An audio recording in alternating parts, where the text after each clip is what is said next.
All right, hello everybody. Welcome to another Steger stream. So it might be obvious, but I am feeling a little under the weather the last few days. Not sure if I'm going to make it the full 3 hours. I've been sleeping like 50 to 60 hours over the last 3 days or so. But I'm feeling all right. Symptoms are pretty mild. I'm just very, very sleepy. Yeah, but we're here with the Steger now, and I think we're pretty much at the end game for Steger here. No more real leveling. I think I have like a couple levels left in like one-handed and block and things like that. But all my training's done and everything. I don't think those last few levels and those skills are gonna change anything. But we do have our end game gear. This is what he's gonna look like. We have the Apotheos armor. With the Predator's Grace boots. I found a way to work that into like a little mashup with the Shaman gloves and the padded fur hood, so it brings out the browns a little bit more and kind of makes the Predator's Grace boots kind of fit a little better. And then we have the same old Kinjal dagger that I had in the original prototype for this guy, which let me see here. This guy. He looks much different now than he did, that's for sure, but he's using the same dagger. That's kind of what the whole premise of this character was based off of. I thought this was a cool piece and I wanted to make a full character out of him. And then we have the Orsinium, or the Orichalcum Light Yorvasker shield. And I picked that one because it was light, it kind of had a clean look that, and the coloration kind of went along with the Apotheos armor. So, yeah, not using the Dragonhide buckler anymore. But I think he's got a pretty cool look to him. We also have the Barbarian Hero Circlet under there. And that pads out the armor rating just a little bit more. Because we're not able to get... because we don't have the Arcane Smith perk in the smithing tree. We didn't invest anything in smithing. So that's a very low level armor rating for the boots that we're able to make up for by being able to smith up and temper an unenchanted hero circlet. And with immersive armors, you are able to wear circlets with the hoods in that mod.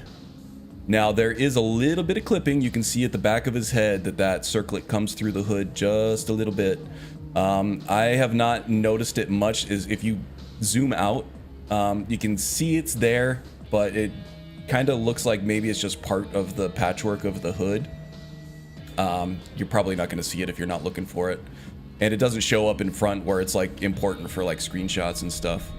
I could remove that. The enchantment I have on it is Magicka Regen. So it's not the most important thing. Could just remove that, and just deal with the lack of armor. But I don't know. I thought I'd take advantage of just having the mods there. Almost every, yeah, with the hoods, almost every circlet clips through. Yeah. And the only way around that is to make the hoods either thicker or the circlets thinner. And there's not really a whole lot of room to make the circlets a little thinner. So you just be having a bunch of thick hoods. Yeah, barely noticeable. How's everybody doing, by the way? Hope you're doing well.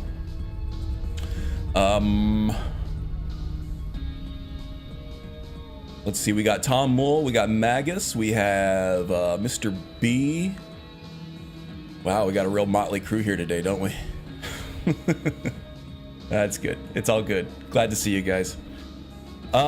Yeah, so I'm pretty much chased down everything that I need to chase down. I'm missing a few black books, but I don't think any of those are going to really have any kind of significant impact on the end game for this guy. It's not going to really change the way that I play. And then there are things like shouts. Shouts aren't really a big thing. I've been using Become Ethereal a little bit. And then the one that you get from Sovngarde where you get to call down a hero. You can use that a little bit to bolster your ranks if you don't have enough spirits from the ritual stone. And then, yeah, I do have some more stones, some more standing stones to get, but I'm trying to remember what the bonus is for getting all standing stones for the ritual stone is? Do you just get to plop down a corpse? That's more of a necromancy thing, and we're not really much of a necromancer. Motley? I resemble that remark. Apotheosis, isn't that part of an armor pack? This is the Apotheos armor. I've changed the name of it, so I changed the name of it to the Steger armor. But yeah, it comes in the immersive armors pack. I think it's Apotheos armor. Yeah, this guy right here. Magus used this in his last playthrough, actually, for his Argonian assassin. Yeah, you can get it standalone. If you have immersive armors, though, you just already have it. You can find it in the Giants camp at the Sleeping Tree. There's an orc there that he's got a little bit of a backstory on how he developed it and everything. And instead of any kind of other crafting material, you need Sleeping Tree sap to upgrade this thing. It's kind of unique. It looks really cool, too. It's very kind of sleek while also being kind of like padded and everything. Very cool for like an assassin type character. Yeah, Magus used the full set. I'm only using the body armor. I would have been happy to use like the gloves on it in particular are like really cool. I like the way that they're shaped and with the different padding on different parts of the arm and things like that.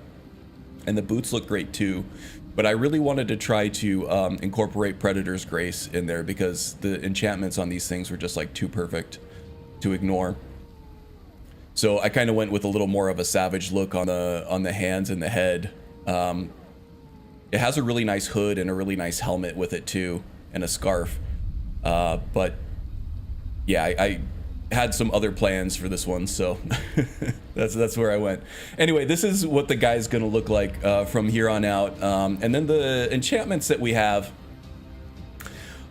Steger Dagger is looking really, really strong here. So this is the Bloodthorn. This is a unique enchanted piece that I was not able to temper because I don't have the Arcane Smith. The base damage on that is 18. We're getting 88 out of the Kinjal here. So that's really nice. And then just the Ebony Dagger base damage is 36, where the Kinjal is 88. So even without any perks in the smithing tree, we were able to get that up quite a bit. How did I do this? Well, I was using... I also don't have any perks in alchemy or enchanting. Those are all completely like perk free, but I did get those both up to 100 skill level. And then I did make use of the gold cannet flower, stone flower petals, and the dro wax from the Rare Curios creation. And that gives you a 50% boost to enchanting potions when you use those in a potion. So that helped. And then also the old ways. If you... Oh, let me get out of this here. The old ways, I did a guide on the old ways on my channel, so if you're curious about this guy's religion, you can take a look at that. But whoops. Basically, when you pray, once you get to 100 level favor, then you can pray and sacrifice 100 coins worth of gems, and then you get to pick a oh, I'm sorry, that you get this right out of the bat. Once you get to 100 level favor, then this unlocks the dragon. You get to pick an animal totem to give you some buffs. Usually I go with the snake, which gives you your favor, well, 10% of your favor in sneak and sneak attack bonus, damage bonus. Bear will give you armor rating and damage resistance separately. So it keeps you alive. So snake and bear is usually what I pick. Bear if I'm going to be doing just regular melee combat, and snake if I'm going to be doing infiltration. The dragon gives you a 10% or actually a 20% boost of your favor in every single skill except for enchanting. So I was able to use this to buff up my potions for both smithing and enchanting. But also it had helped with tempering as well. So I had the dragon aspect active for both of those, and that gave me a good, close to 40% buff on both my tempering and my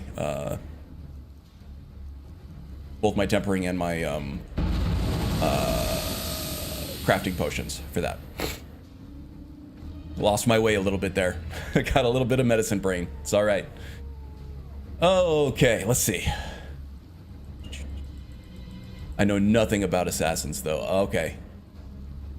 Hail Sithis. Very light car. Oh, he looks like me with the beard? Yeah, a little bit, huh? PG gets no love? Oh, Predator's Grace. Yeah, they're one of the best boots in the game. Just low armor rating. Yep, absolutely. One of the best enchantments for anybody sneaky. Thief, assassin, hunter, anything like that. This is 100% muffle. This isn't just a 50% muffle. This is a completely 100% muffle. And then regenerate stamina is great for archers, especially if you're going to be using that eagle eye perk a whole lot where you zoom in and slow down. But also for wildcat, stamina is very, very important. If you're fighting on low stamina, you're going to be doing a lot less damage, and you're also very much more prone to stagger.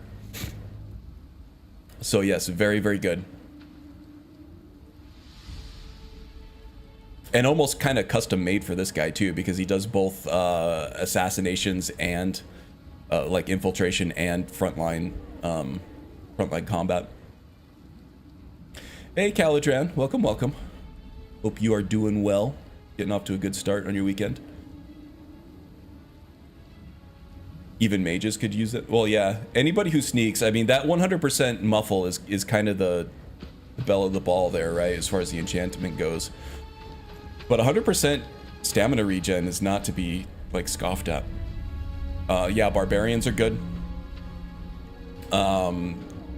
It'll keep you, you know, block bashing. Block bashing is your #1 most important melee skill, in my opinion. I should do a melee combat guide for Skyrim.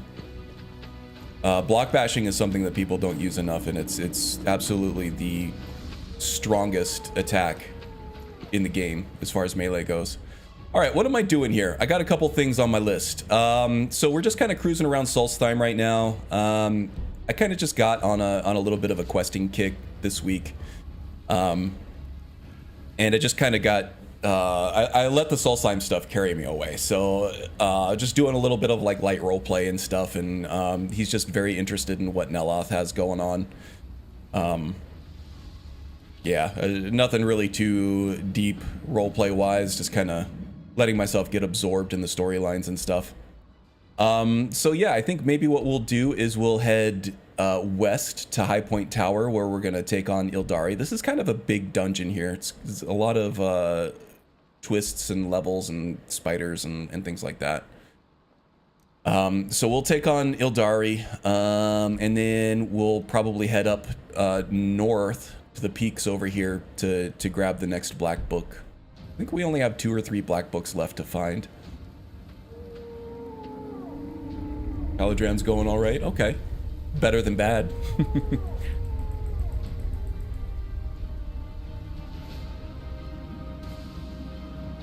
Deathless Nightes Morgana smiles. It's been a while since I've joined this session. Oh, nice. Well, welcome back. Hope you're doing well. Do a Seethe build?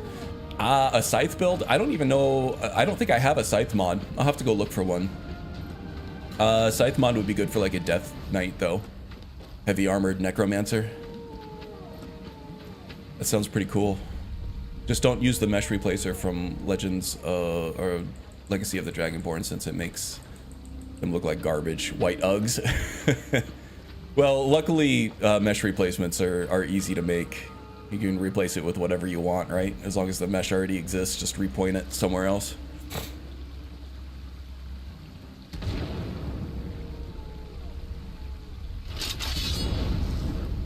Oh, Tom agrees. Okay, we got something exploding at us. Ooh, okay, that looked like an ice storm. Not a nice storm, an ice storm. Okay, looks like we have a cryomancer versus a pyromancer. Oh, don't want to be standing on the tracks when the train's coming through here. I'll get you. I'll end your miserable life. All right, let's just see who wins this. Okay, looks like Pyromancer won, which means you are the lucky winner of the Stiger sweepstakes.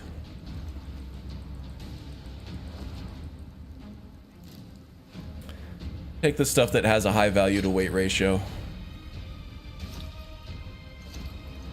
Leave everything else.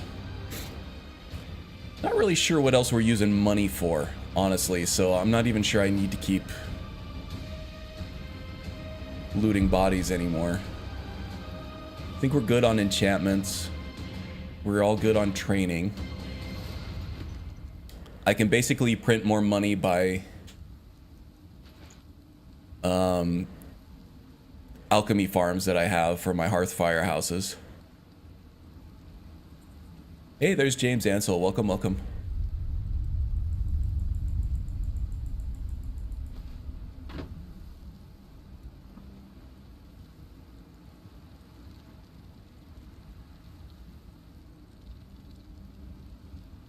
Got your base build done now? Just testing? Nice. You're talking about mod loadout? Oh, that guy's still alive. I thought he was dead.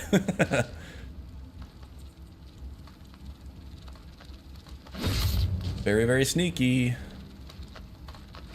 Swing and a miss. It's all right. This guy's a little squirrely.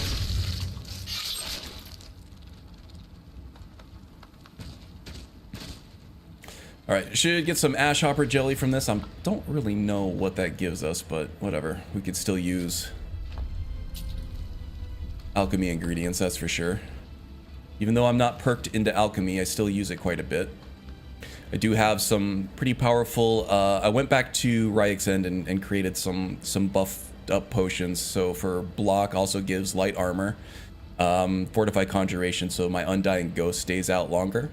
I have some fortify illusion stuff that helps with higher level enemies if I do want to entrance them. And then, yeah, one-handed and restoration. Plenty of ultimate healing. Magicka and stamina potions as well. Okay, now who are we fighting? Is it more ash hoppers, or do we have ash spawns this time? Be careful. Oh, here we go. Just one more ash hopper that we missed before. We'll let the spirits take care of this.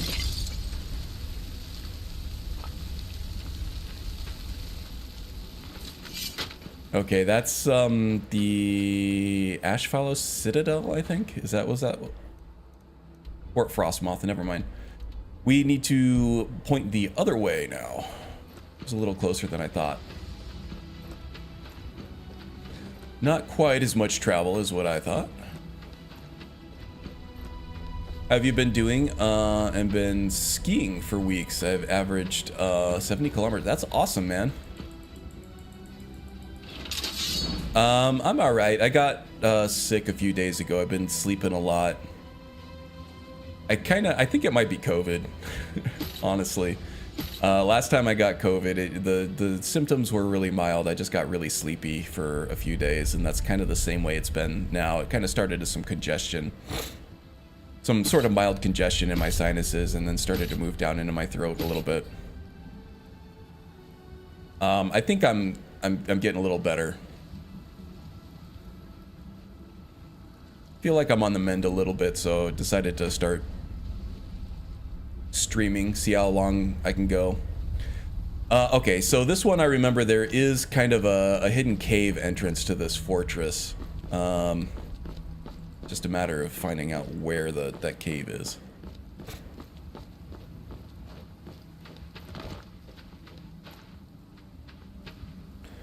Silent Echo, I think that's what I have now. I just have congestion and the gurgling. Ugh.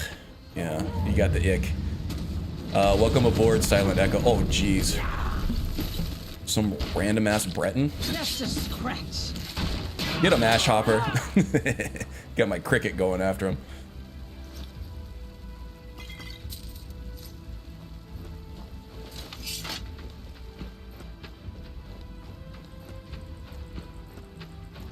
got COVID once from the shot and never got it again. Yeah, you get symptoms from the shot, but I don't think it actually gives you the virus. Gives you the antibodies. Yeah, I've been getting my vaccines every year. So really, COVID's probably the best thing I could get at this point, so protected against it. Oh, here we go. Here's the entrance. Oh, no, you don't. Good enough.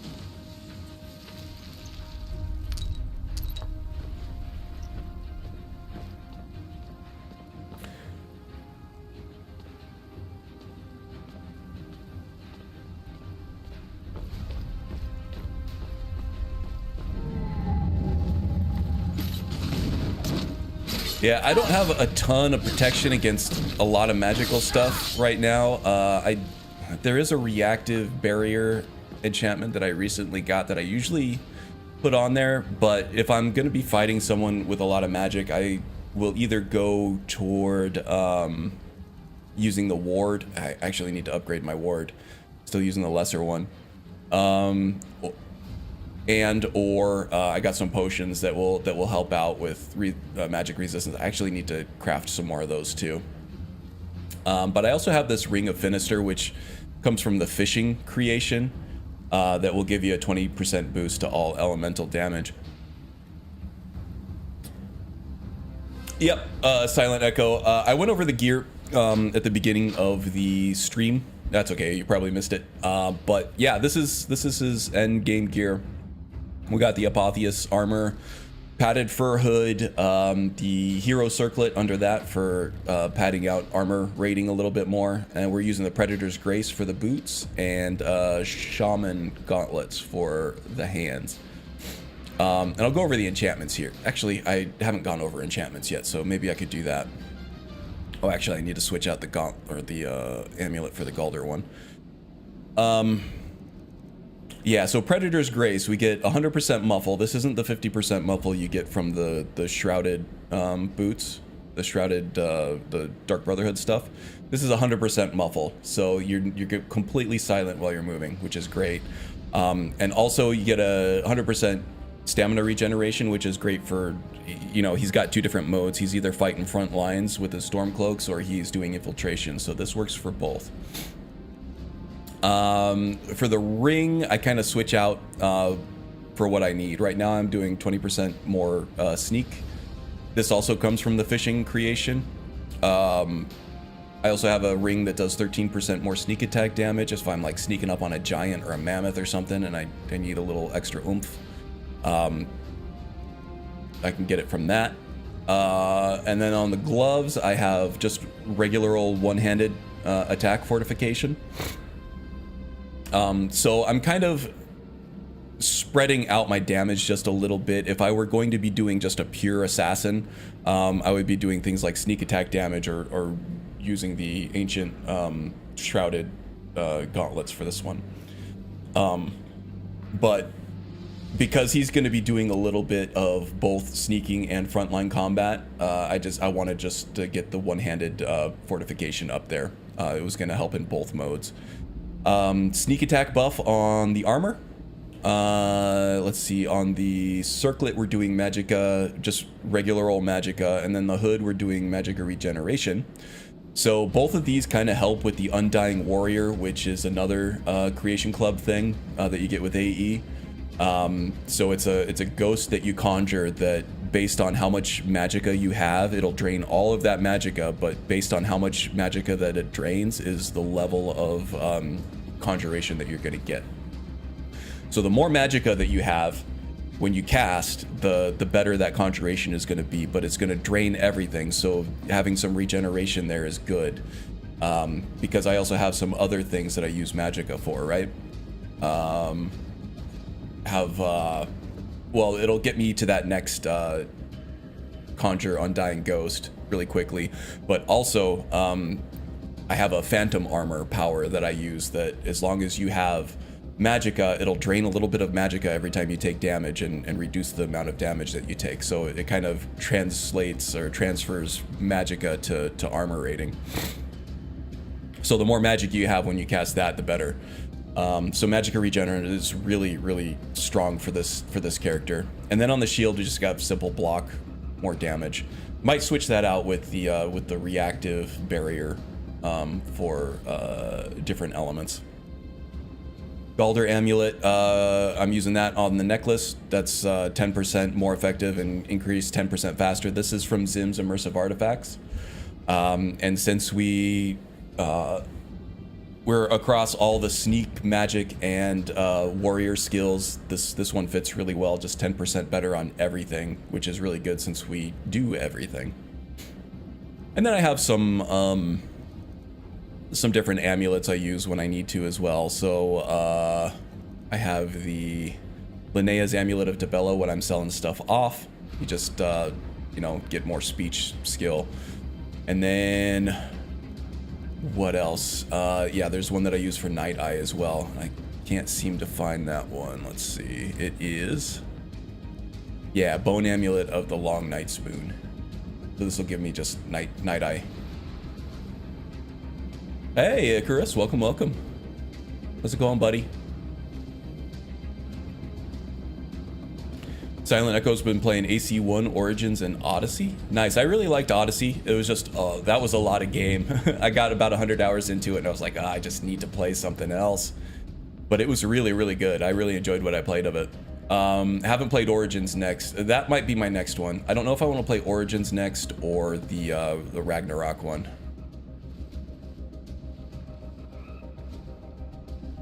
Or no, it wasn't Ragnarok, it was Valhalla. I always get that one confused with the God of War because they came out at the same time, more or less.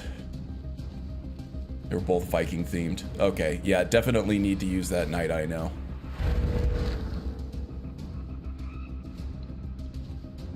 Just learned that AE allows SE mods. Oh yeah. Well, what I do is I went with AE and I installed all of the creation. Oh, I did not mean to do that. Butterfingered that one. Yeah, I installed all of the AE content and I made mods out of each one of them. In fact, I can show you here. Let me just do a quick save and show you how I did that.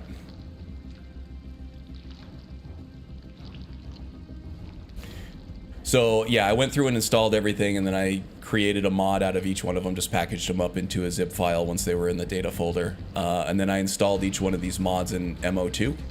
And then now I can kind of, just turn off and on each one of the AE items through MO2. And there's some of them that I like, some of them that I don't. So I have a few of them disabled. A lot of the pets I have disabled because I can't toggle collision on them like I can with the vanilla ones for some reason.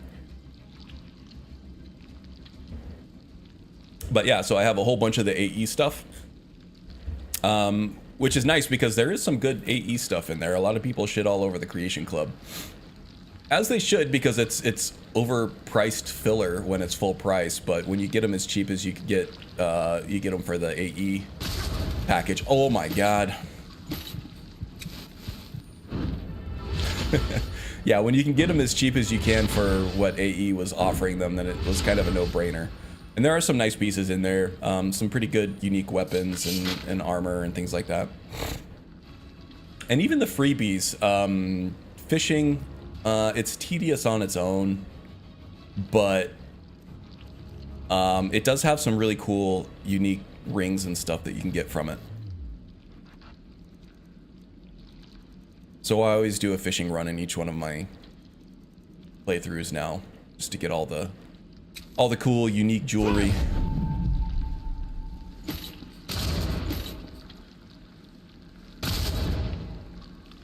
Yeah, so you can see there I'm still really weak to magic. Hopefully I don't need to take a lot of magic damage because I'm sneaky most of the time. I need to re-up my Phantom Shroud though. Content Picket Tool? I've never heard of that one. It probably, I would imagine it does the same thing that I'm just doing manually.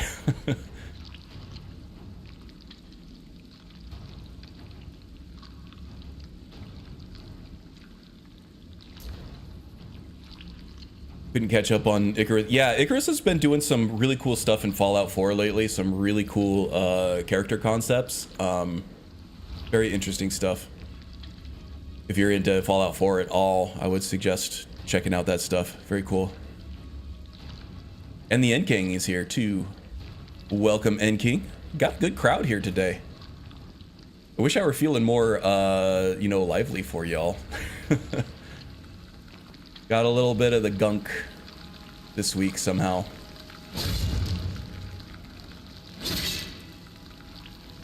Ginsu knife these guys up.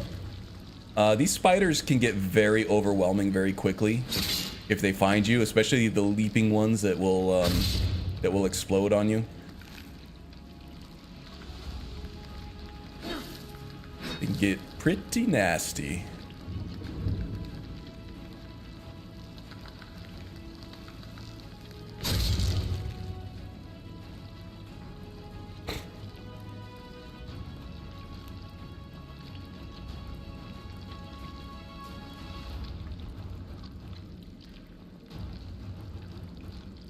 All right, what am I missing down here?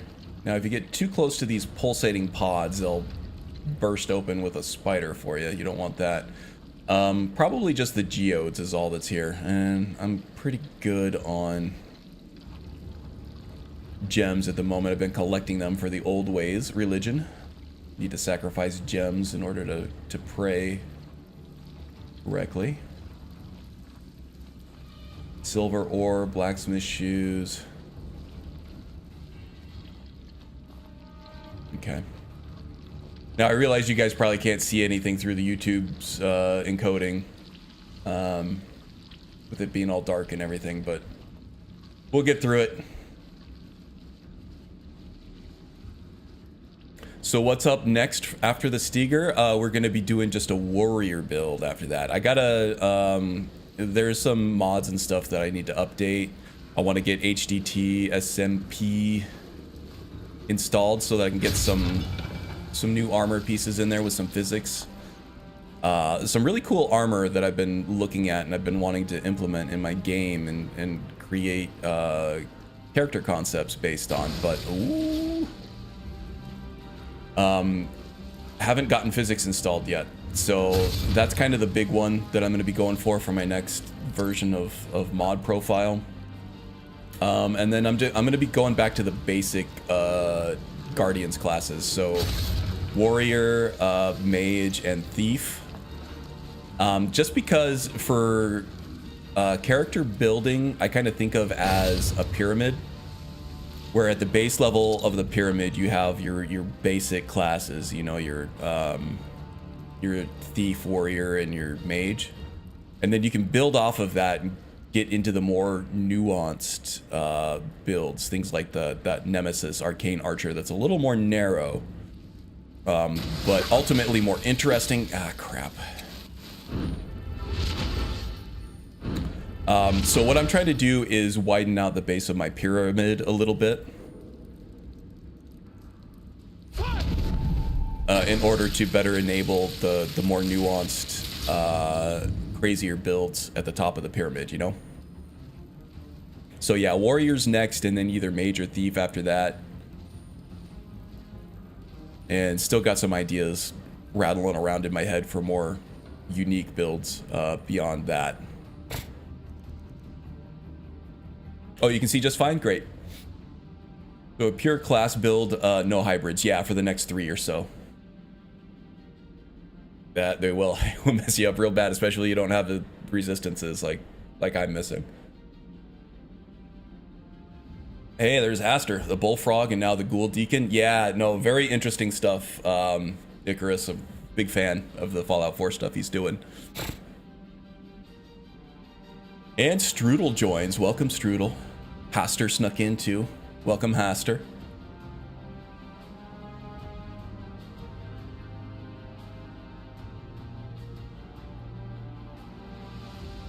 Guardians and the wards. Well, yeah, I mean, just the Guardians for now, just because that's better base level pyramid stuff. The rest of the stones, I don't know. So the way that I do builds, right, is, and here's some pro tips for anybody trying to create their own builds, is I'll take one or two concepts in the game. It could be like, it could be a dagger. Like this guy was kind of based off of that Kinjal dagger that he's wielding right now. Or like the ritual stone, which is sort of the cornerstone of this whole build as well, gameplay wise. And then I'll build out from there. I'll take this one concept or this one synergy, and then I'll try to figure out how to make it work on legendary difficulty. And that's my build. And then while I'm doing that, I start coming up with roleplay ideas, backstories, things like that. But it all stems from one small thing. So with that in mind, I could do a build based off of all of these standing stones, and I probably will at some point. But I could also do a build based off of all of the religions in Winter Sun. I could do a build based off of each of the spells in Arcanum or Apocalypse. I could do a build based off of, I don't know, a single perk in Ordinator, which sometimes I do. Yeah, so there's that. And I also want to get through the rest of the Triumvirate stuff. Those are my best performing videos, are the Triumvirate build videos. The one for the Shadow Mage and the Druid have done better over their respective times than any other of my build guides have. So I do want to get those out as well, because that's another thing that could enable more builds. If I have more knowledge on how the Triumvirate stuff works, I will have more knowledge to create these more nuanced builds in the future. So I want to start at the basics and kind of work my way up. That's kind of my focus for the year anyway. And if I come up with an idea, like I have some build ideas from that Diablo 4 stream that we did a few weeks ago. Who's this? Mia. Thank you for rescuing me. That witch was gonna kill me soon. I just know it. Oh, and FMR is another one. I want to do builds based on all the FMR stuff. I don't want to step on PC Outcast's toes too much with that, because he's had a pretty successful series on FMR, but my builds tend to be kind of unique. Either, you know, I go into more depth, or I go on a completely different track than folks like PC Outcast and Bellasaurus do. If you find her, so I don't think they overlap too much. First, I'm gonna leave this. And there's room on YouTube for both. Then I'm gonna get on the first boat to the mainland. Good luck to you. She does have incredible hair, right? There's like not a single like strand out of place. It's impressive. Good on you, Nia. He hasn't touched. Oh yeah, PC. That's true. Yeah, no, and I did have the idea to do the FMR stuff, and then like I was in the middle of another build before that, and then that's when PC started doing his FMR stuff. So my FMR stuff has been on the back burner for a while, but much like his Triumvirate stuff, I have some different interpretations of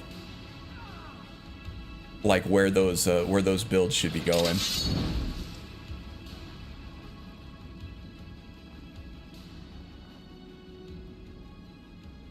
Oh, I was talking about your hair, Strudel.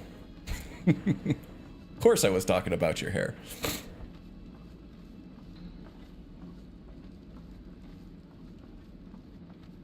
I'm always talking about Strudel's hair. I'll be just like casually eating dinner with my wife, and I'll be like, you know what?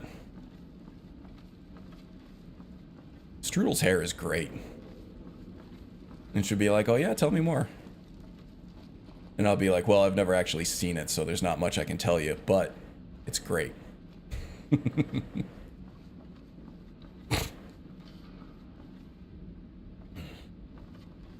Your hair's a wreck. Had it very short for about 35 to 40 years and been letting it grow. Okay, well, it's something new.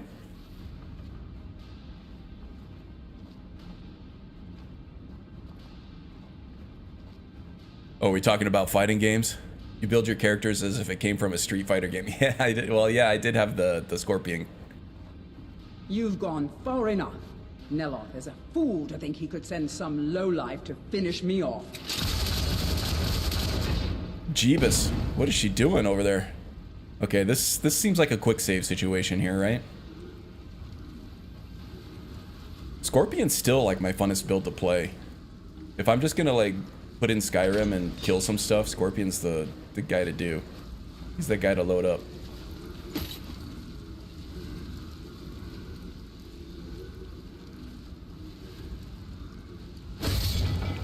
While I work on my warrior and some of the other guardian stones, I do plan on kind of revisiting some of my older builds on the live streams. So going back to like Scorpion or maybe the Shadow Mage or the Druid for a while. Just to kind of retrospectively look at them. And also it's like at that point I'm not capped to 50 anymore. So it's like they're going to be much stronger than they were when I made the build. Okay, what?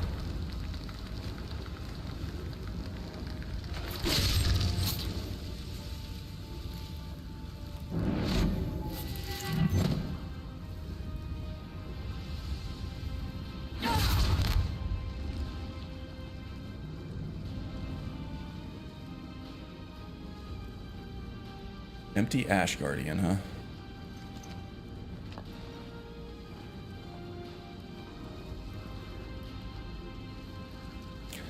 So we should at least have... Oh, I think I just blew my spirit wad. That sounds gross. On those ash spawn there.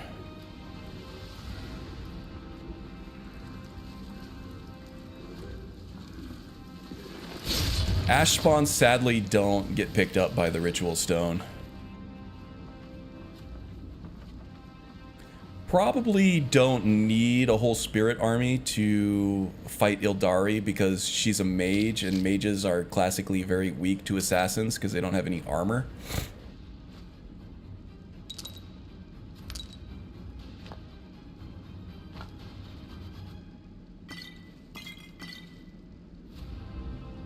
Come on, I don't want the basket. There we go.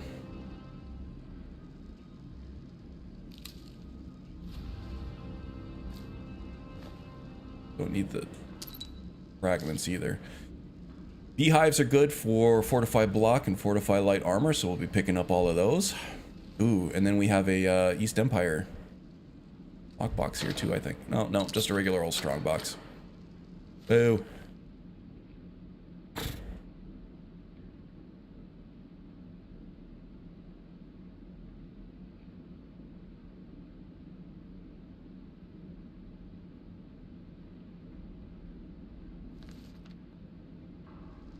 Okay, what are we asking here? Dureni spills? I haven't gotten into the Dureni stuff, but maybe eventually. I have a ton of Anai stuff that I still haven't explored.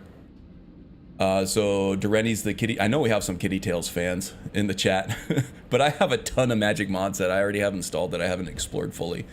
Apocalypse, some stuff in Odin I haven't explored fully yet either, and then Arcanum is the biggest one. There's some really good build material in Arcanum as well.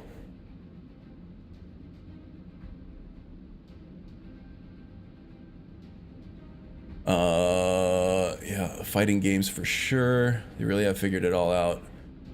If you thought there's probably a mod for it. Yeah, no, that didn't seem rude, Haster.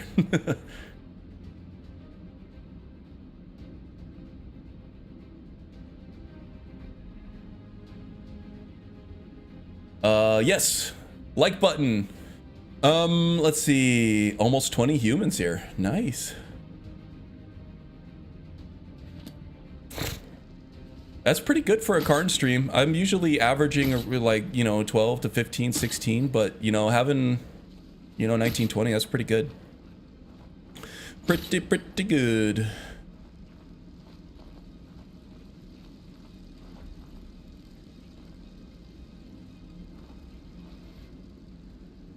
Hoping Templar build next. New Kitty Tail mod stream.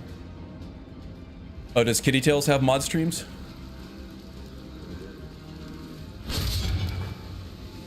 Did they have a new Templar, like,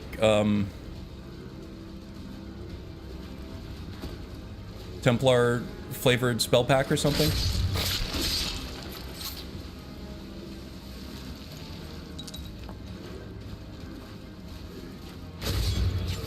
Ooh, that was a tough one. Was that an immolator? Yeah, the Ashspawn immolators are tough. I need to probably do a power attack for them. Yeah, since this guy is like not 100% assassin, his sneak attacks do kind of suffer a little bit for that. He's not going to be as strong with the sneak attacks as a pure assassin is. But he is going to be better in toe-to-toe, hand-to-hand combat. Well, maybe not hand-to-hand, but definitely melee combat than a pure assassin would be, since he does kind of both. And he's also got some mage stuff in there that he's got to spread out a little bit too. So yeah, pure assassin would be better with the one-hit kills than this guy is. But this guy can hold his own against most enemies at least.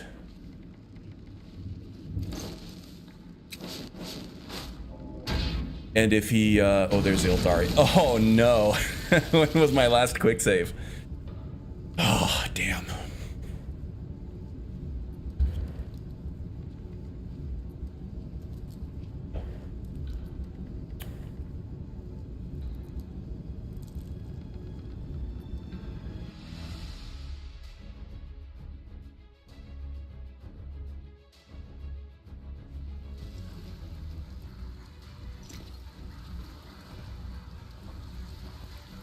Oh my god, this was so far away. No.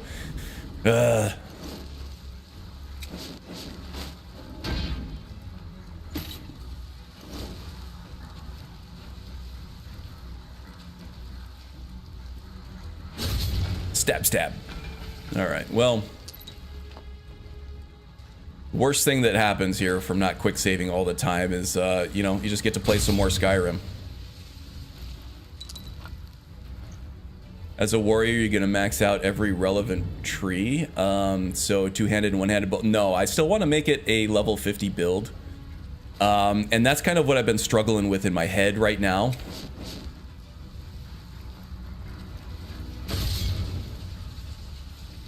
Is whether or not to specialize. I don't think I want to specialize. Like you know, Nyrim stuff, especially Ordinator, really kind of begs you to specialize, like picking certain perks over other ones and going deeper into subtrees and Ordinator to really max out your build. Ooh, what was that? Forgotten Magic. Glacial Fortress? No, I think it was Void Bolt. But the warrior really should be able to pick up any weapon that he finds and be able to use it effectively, right? So I'm thinking, at least for weapon skills, one-handed and two-handed, kind of go a little bit shallow at first and then have guidance on where to go after. So like, say for one-handed, I would want maybe everything but daggers. We could skip daggers, I think, for the warrior, but like would have, you know, swords, maces, axes, and then of course things like furious strength that you need for every warrior.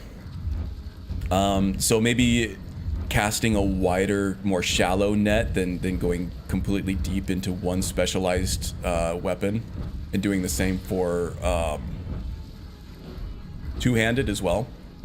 Just because if he picks up, like, if he finds a really strong enchanted piece or something in loot, or he comes across a Daedric artifact that's strong and kind of fits the bill for what he needs at the time, a warrior should be able to just pick up any kind of weapon and be able to use it effectively, right? So in that case, he's going to be probably a little bit more of a jack of all trades instead of a master of any one. That's my thought on it anyway. I don't know. I'm kind of at odds because, like, conceptually, a warrior should be able to use any weapon effectively, but an Nyrim kind of begs you to specialize in one certain thing. So it's kind of a trade-off there. I'll just have to see how it goes. The proof is going to be in the pudding. I'm going to have to see how it all shakes out. Something tells me if I can get the playstyle down just right and use the right amount of shouts, and then there's always the X factor of crafting as well. The warrior will be very well versed in the art of smithing, so I'll be able to temper any kind of gear and make it, you know, that much better. So maybe I don't need to go too deep into the weapon skills. That makes sense.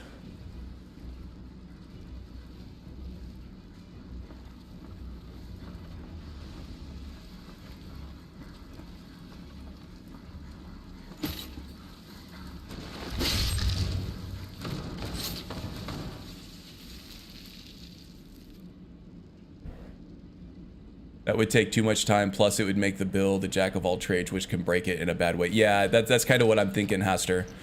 I don't know, but that's like how the warrior is supposed to be. And now you see my conundrum, right?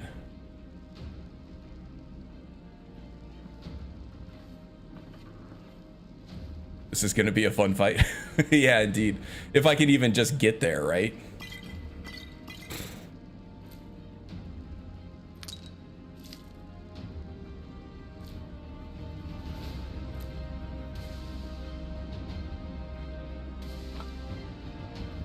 Okay, this is the fun part where you have to just go through and just freaking loot everything that you've looted before. Don't want the apple. God damn it. The Guardian and the Traitor, huh? Okay.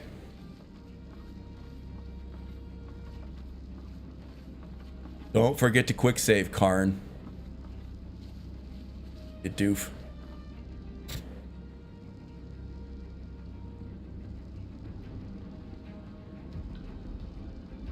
Sorry I missed the message. My age is a lot older than 35 to 40, but...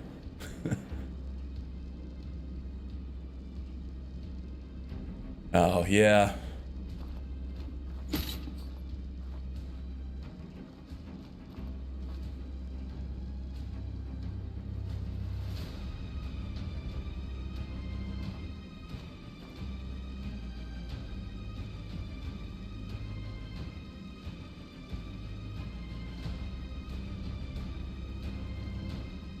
Favorite Tale is our first video game. We had to program it into the machine before we could play it. Oh, I remember that.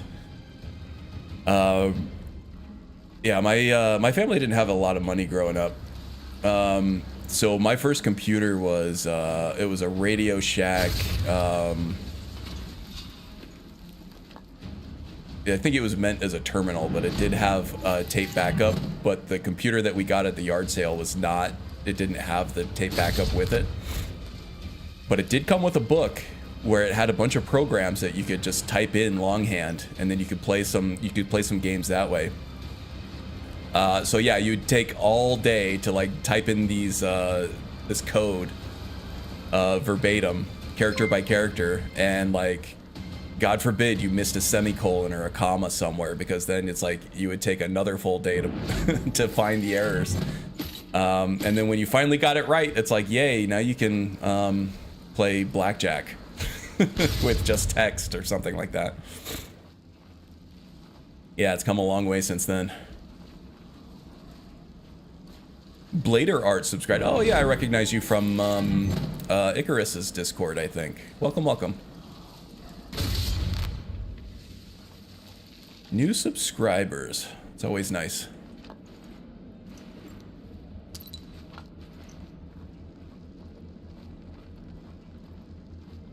Actually, Elemental Necromancers is a fun idea. Ashbond for fire, Draugr for ice, and Frankenstein monsters for lightning. Ooh, I like it. I think Ordinator also has support for different elements that you can charge your zombies up with. Ooh, lots of good stuff in here.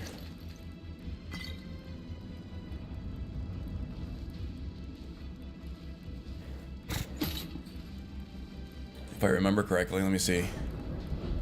In the conjuration skill.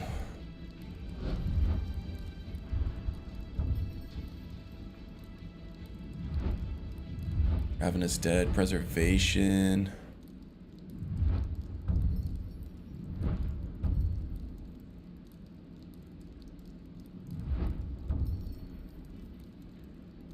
If your reanimated undead is destroyed while on fire, within 30 seconds it explodes. So you have some fire stuff there.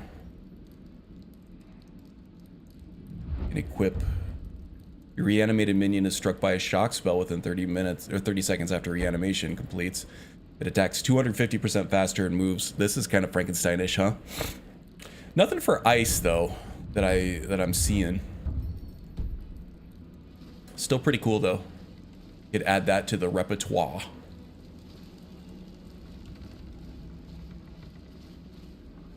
Repertoire. Been gaming since 2009. Oh man, youngins. Let's see. What was my first video game? I think my first video game was Pole Position at an arcade. I was drawn to the steering wheel and the shifter. And then after that, probably like Mario, Super Mario Brothers on the NES at one of my parents' friend's house.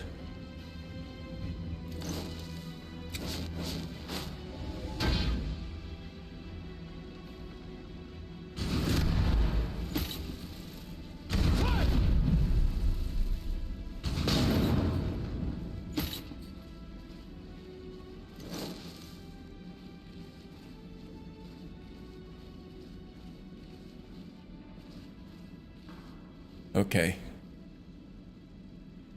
What are we doing here? I need to become ethereal to get to that, to those soul gems.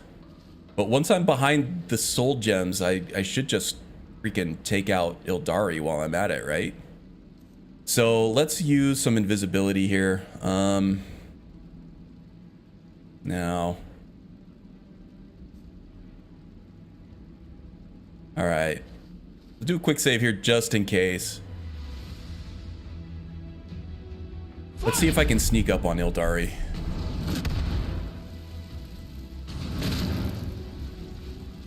I think that I can.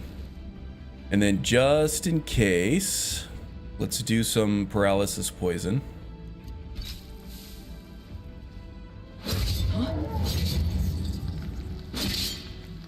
Why won't you die? Oh, she's supposed to rip heart out, I guess. Okay.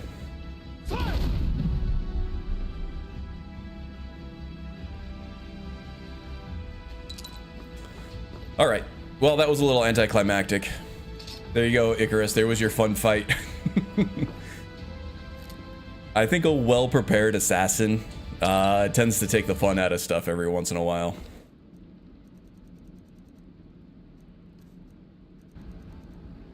All right, let's go back to the Galder amulet. Should be pretty smooth sailing back to the surface now.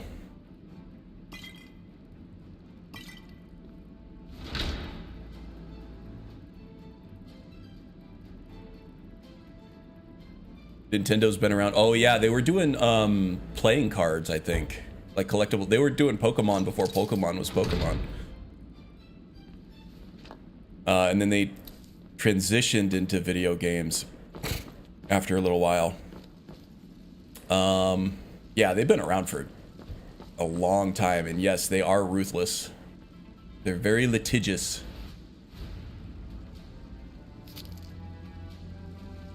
They're very protective of their IP, for better or worse. Usually for worse. Their arch nemesis are the emulation scene, which, you know, is very important for game preservation and concepts of ownership. Nintendo really does not want you to own their games.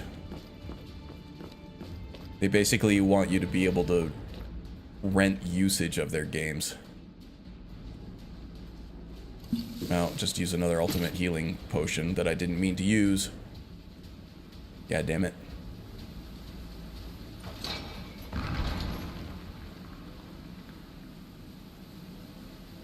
Radio Shack TRS 80. Yes, I think that was the one that my parents got from that from the garage sale. We probably had the same exact one. That was my first foray into programming, and it was very captivating for me. And then I learned how to program with Quick Basic on another computer that it was a Windows 3.1 system that my parents did a rent to own, which is a complete scam, but it was what they could afford on their credit at the time. Yeah, and then ended up making a career of it.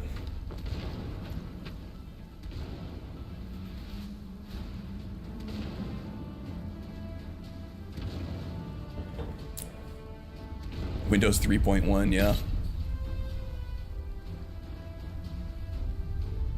Mine was Arena, Elder Scrolls, and now I'm 26, and my first game was Pong. Yeah, I remember playing Pong. I had a friend with an Atari.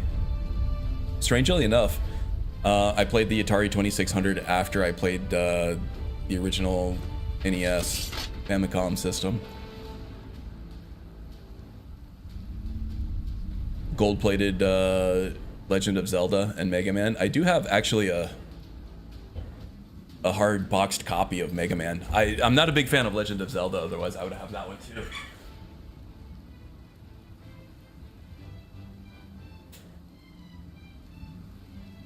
But yeah, here we go.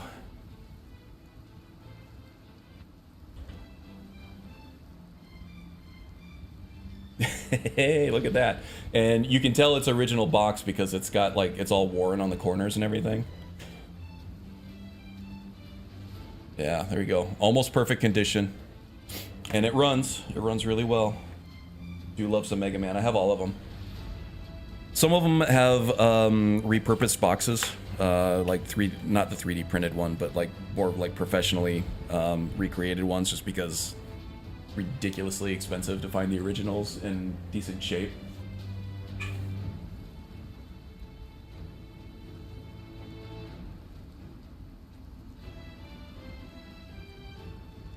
But yeah, I got a pretty good collection. Trying to track down all the boxes and manuals for all of them too is it's kind of a fun hobby.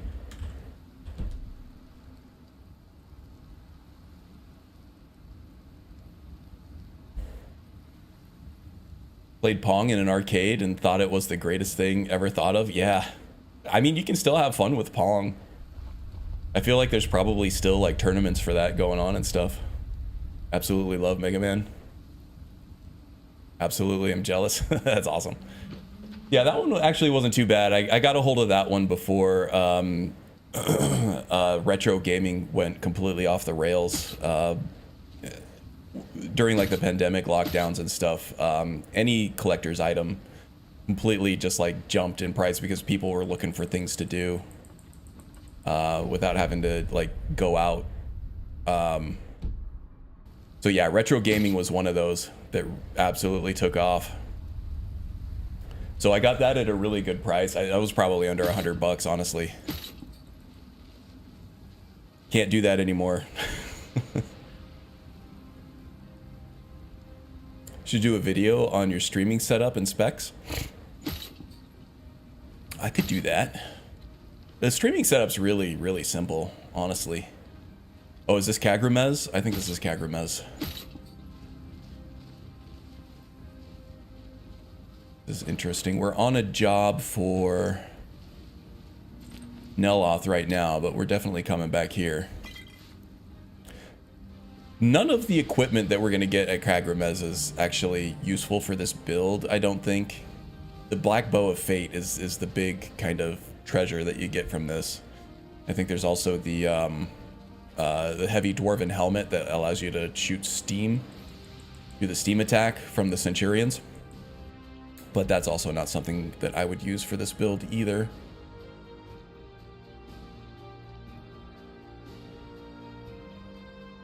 Okay, so I need to go left on this road and then right and then right.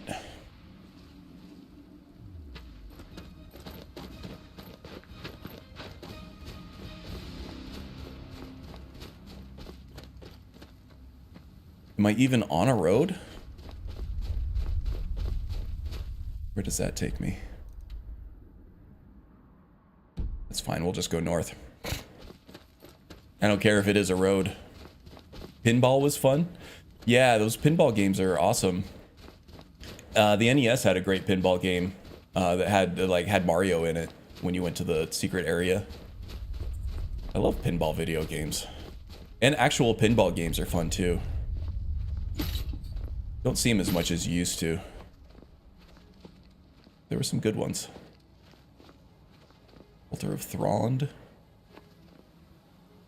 Hell am I? Went the wrong way. Of course I went the wrong way. This wind isn't here to tell me to head to Helgen.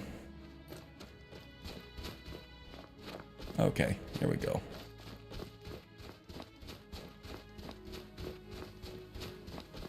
Hey, Mr. Poemer. Welcome, welcome.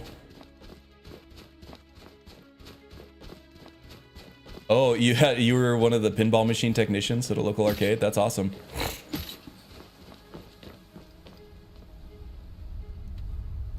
Of course, I feel like that's one quick way to get sick of pinball machines and arcade games is to have to work on them for a living.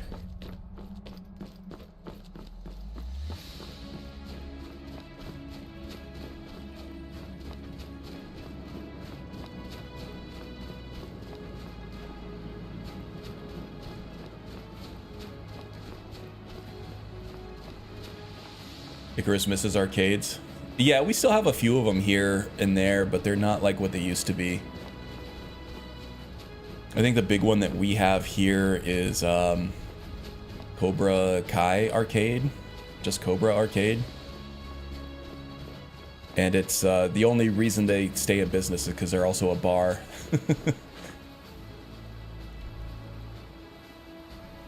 The big one, I think, is in the Chicago area, Galloping Ghost Arcade. They have all kinds of stuff that they rotate in and out. I'd love to visit there someday.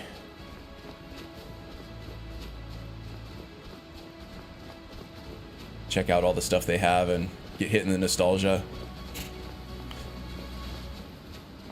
Maybe get try to go for some high scores on some of them that I've been playing locally. I'm chasing a 1cc on Death Smiles right now, which is an old shoot 'em up from the early 2000s from Cave.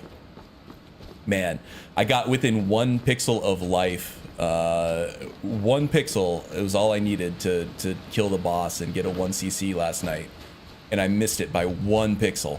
I'm gonna make a video about it because I do have the recording.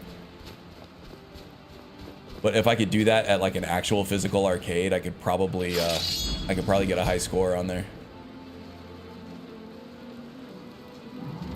Oh my god, he like turned around and came after me.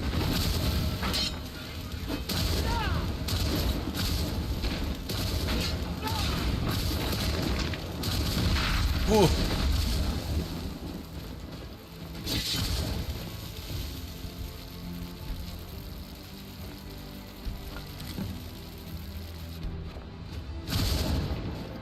What are you going at now?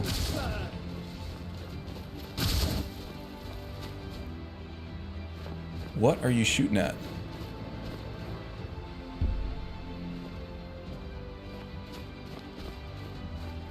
Oh, it was just a snow fox. The Spriggan must have gotten that one. Okay, there might actually be more Spriggans here. That's another Telmithrin quest. I need 3 taproots and I need to dip them in the headwaters here.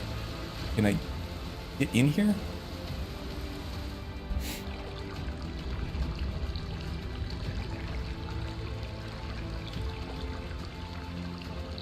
Oh, nice.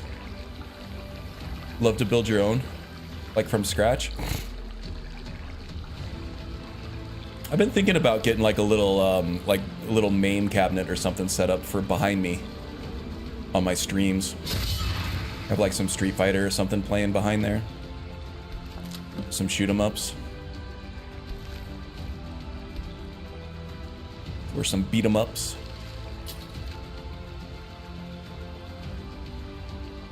I don't know. The man cave here is pretty small. And this is also like where I work out if I'm gonna work out at home, if I'm not going to the gym. So I need a little bit more space than what I have for like arcade cabinets and stuff, but I think I could fit one on the wall behind me. A small one. But I also don't really need it. I have every arcade game I could ever want right here on my PC, just facing the other way.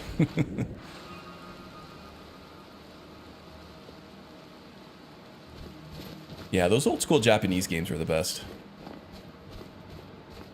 Masters of game design with like what they could do with such limited hardware was really impressive.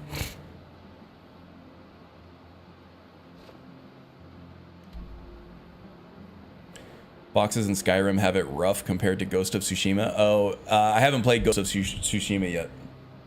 But Nixie's is doing the port for the PC port for it. I might get it.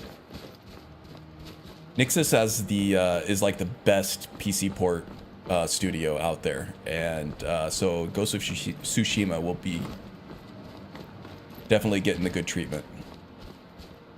Am I on the road now? I am. Good. Same studio that did the Horizon Zero Dawn Forgotten or Forbidden West, I think.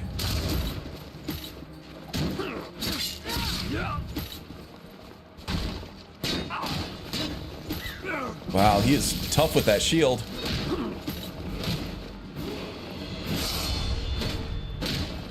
Time for you to die. Oh, shield mages, man. That would be a great build. This guy is tough with the...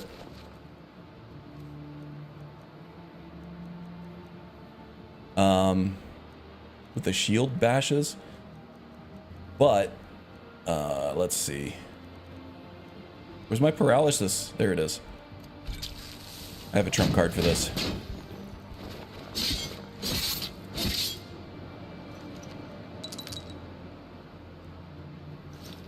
Here we go.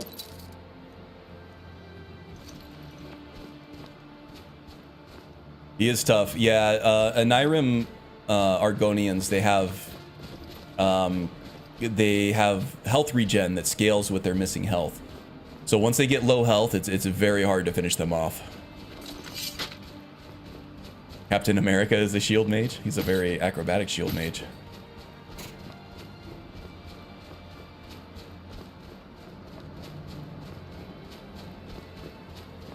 Yeah, some kind of like shield mage with close-up spells. That would be a very potent combo because like I said, shield bashing or block bashing by far is the most powerful melee weapon you have in this game because of the stagger and how quick it is.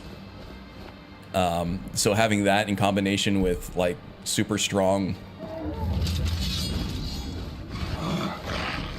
close range spells that you add either via Odin or Apocalypse or anything else really.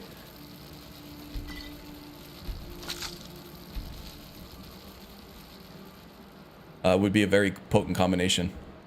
Very much like to do a build like that someday.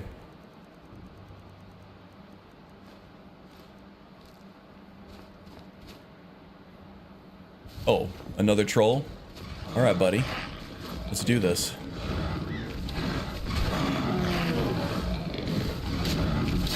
Slide didn't take him out.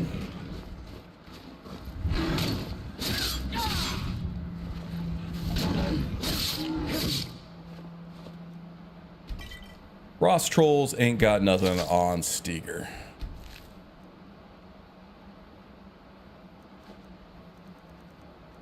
Loosen up encumbrance a little bit more here. Now, one aspect of this build that I haven't really explored too much yet is the Dream Gaze.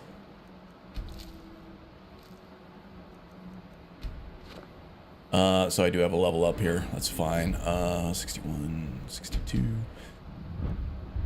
So I made a heavy investment in illusion for this one. And I decided to go with Dream Gaze on this because it kind of fits with the sneaky illusionist and shaman thing. I can kind of entrance a sleeping individual, sleeping NPC, so that they become a follower. And I don't know yet who this works with, but I could do maybe like Ulfric. Ulfric sleeps. That would take a dark turn. So roleplay wise, this character feels betrayed by Ulfric because Ulfric relieved him of duty after the Civil War ended, and it was meant to be an honor. But the Steger wasn't looking for honor. He was looking for a sense of family and camaraderie-ship. And so when he was relieved of duty, he kind of felt like he was being sent away. Shrine of Ariel all the way up here, huh? Solstheim is a weird place to have a shrine to Ariel, isn't it? I don't know. It was mostly like Nord country, I think, right? And then the Nords handed it over to Dark Elves. Oh, sorry, bunny. Kine wants you dead.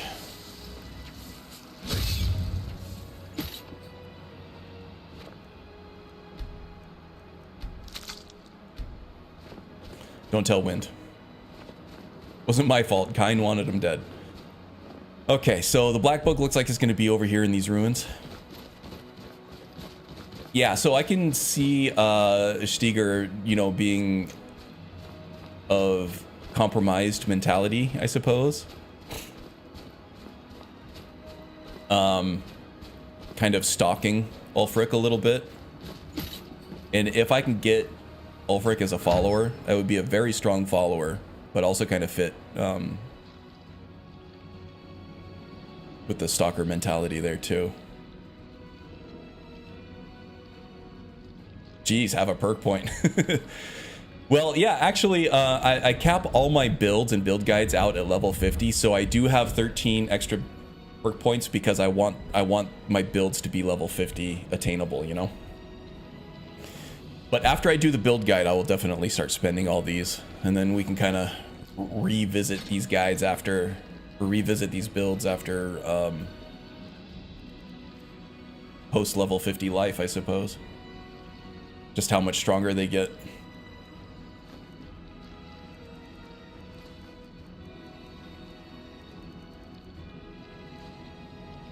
Really encumbered right now. What is the deal here? I just need to go around, sell some stuff off, I guess.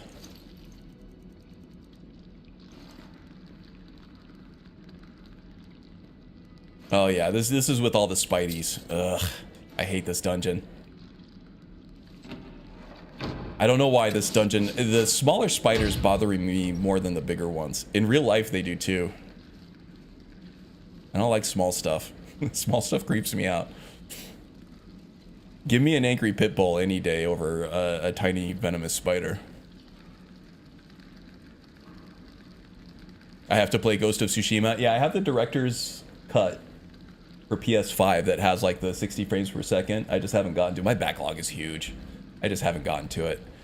But it seems like something that I'd enjoy more on my PC anyway. What made you land on the Apotheos armor, I think is what this stuff is. I wanted a sleeker look for that would kind of go more with the Shaman stuff. And the Apotheos kind of looked the part. I wanted something that seemed kind of primal and at the same time sleek for an assassin. And the Apotheos definitely fit the bill. And then from there, I really wanted the Predator's Grace because of the enchantment on it. Looked great. And it also kind of had that primal thing going on. And so I went for the more brown trim on the rest of the items to balance out the weird brown fur that kind of clashed with the Apotheos stuff. So that's where I landed on the padded fur hood and the shaman gauntlets. It kind of it brought out the brown in the Apotheos a little bit more. So yeah, this is the endgame gear that the shaman build guide's gonna have. And I think this week I'll be starting production in full on the build guide. I still do. Oh my god. I still do need to do the guide for the Hunterborn hidden quest line. I'm really excited to get that out there because I'm sure most people don't either know about the hidden quest of the Hunterborn mod or how to even complete them. So I think that'll be a hit. I've been under the weather. I would have had it out this week actually if it weren't for me getting sick. So maybe next week I'll have that out.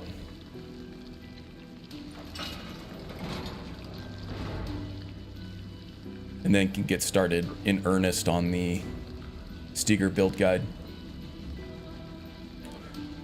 Ugh.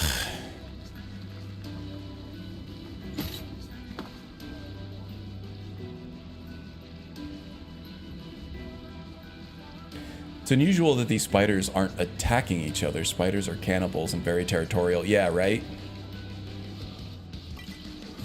There's probably a mod for that. Sky Test or something might do something like that.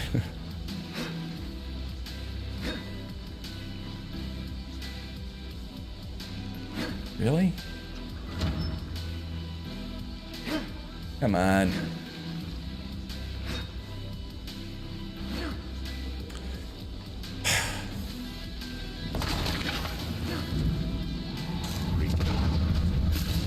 Jeebus.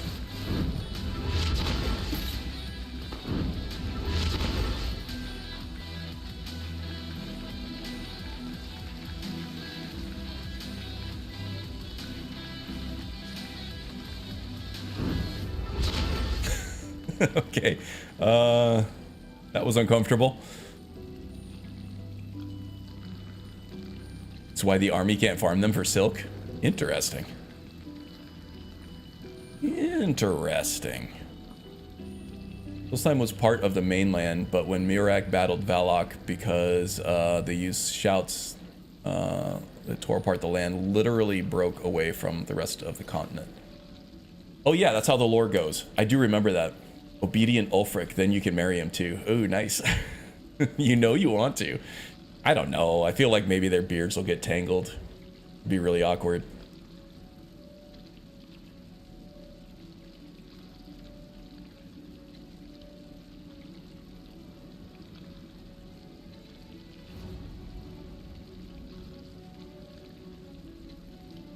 I was going to ask you if you had a cold or allergies. Yeah, no, I kind of suspect COVID, honestly. This is, the last time I had COVID, the symptoms were very mild, but I was very sleepy. And that's kind of the same way it is right now. I suppose I could take a test, but it really doesn't change anything. What the hell happened? Flaming spider had a cloak. I'm still gonna isolate and, you know, just take my cold medicine and sleep and stay away from people. Was about making military armor from spider silks. Fun fact, experimented with stopping bullets using spider silk and it worked. Interesting. Dang. Sounds like a cool story. Okay.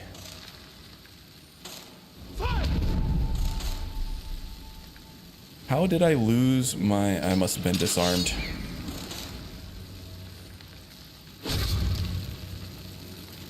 Become ethereal is your friend against these cloaks, I guess. God damn it. Here it goes again. There's a mod where Ulfric unofficially has a daughter, and it's a voiced follower. That sounds kind of interesting.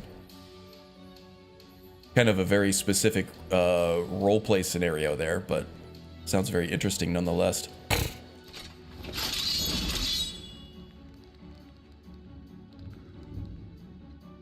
Had it too for like 3 or 4 days, getting better. Yeah, kind of the same with the vaccines. It would take most people out for like a day, like coworkers and stuff, when they would get the vaccine, and it would just make me sleepy for like a half a day.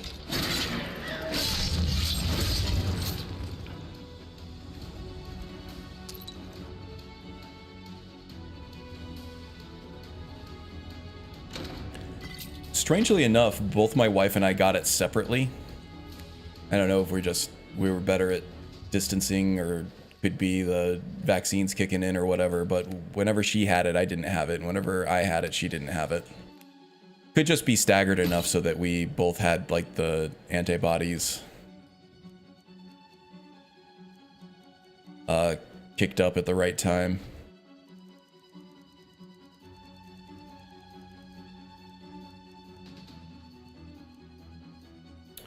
Okay, let's see. There's got to be something. Yeah, I don't need that. There's a bunch of stuff here that I just don't need.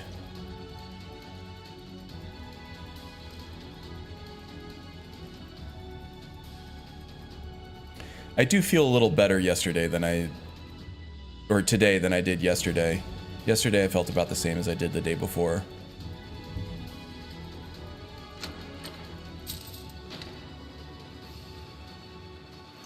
Draugr now too? Okay, I feel like there is something I'm missing over here. There's like a doorway or something. I remember this dungeon being like a damn maze. Doesn't make it any easier doing everything with nigh. Was one of the lucky ones who was sick for like 6 weeks. Oh my god. Everyone else in our house got it and got better in a week or two. Yeah. That sucks, Strudel. I'm sorry.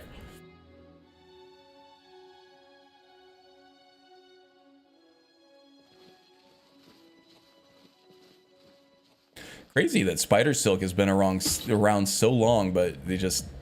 Yeah, it's just farming it has been the issue.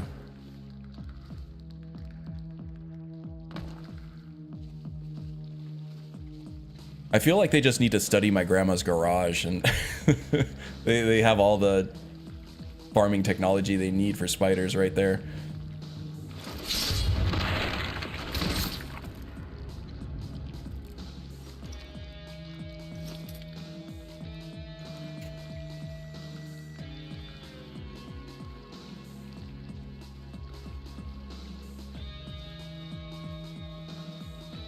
Okay, guys, I gotta take a quick break. I need to refresh my beverage, maybe get a little more caffeine, stretch out a little bit.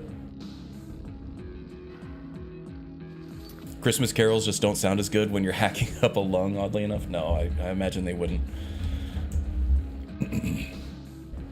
All right, I'll be right back, guys. See you soon.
Sorry about that. I had it muted.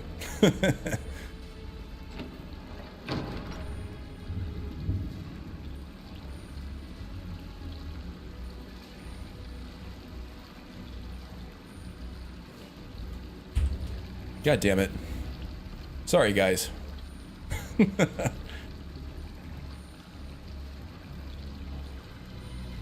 I'm in Egypt.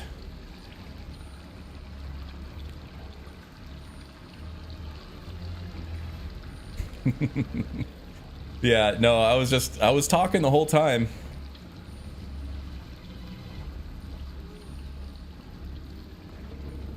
Definitely a rookie mistake. Pro streamer over here. Okay. This is where the spider lab is. You like to use these spiders. It makes for some interesting gameplay. Should do a spider build at some point.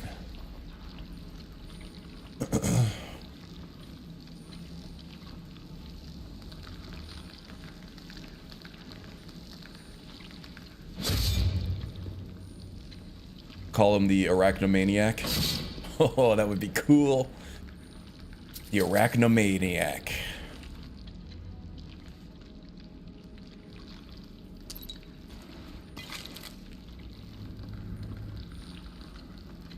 Too many builds. Too little time. Hope Mike Tyson annihilates Jake going bald Paul. Yeah, I hope so too, but I don't think it's gonna happen.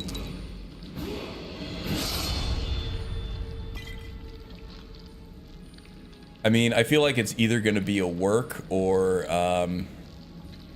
Jake Paul's just gonna pick them apart. Tyson's definitely the better boxer of the two of them, I think, but Jake Paul's just young. He's in shape. He's been training every day for, you know, the last 5, 10 years, however long his career has been. Mike Tyson's looks like he's been training a lot, and he looks like he still punches hard, but he's almost 60 years old. He's gonna be 58 when he fights. And like the first thing that goes is your gas tank, right? And nothing that they've shown from those training videos and on Tyson's channel has been showing off his cardio at all.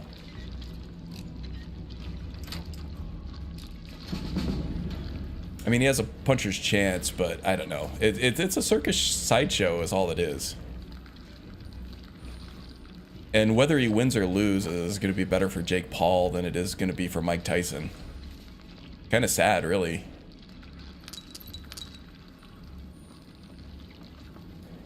This is not going to do anything good for Mike Tyson's legacy, and it's only going to do good stuff for Jake Paul's career. Yeah, Foreman, I think he won a championship late in his career. I think that was like 48 or something like that. I don't know that it was in his 50s, but he was still taking a lot of shots. It's you could tell that his movement was decreased, and he just leaned into, you know, just having a chin and being able to punch freakishly hard.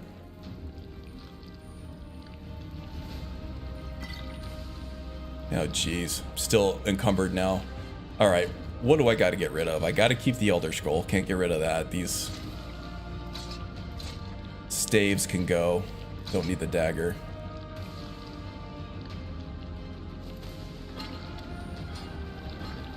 Yeah, I don't need the money anymore. I'm just accumulating wealth at a clip that faster than what I can spend it. Yeah, he could take shots. That was really what Foreman could do that nobody else could do, is take shots like late into his life.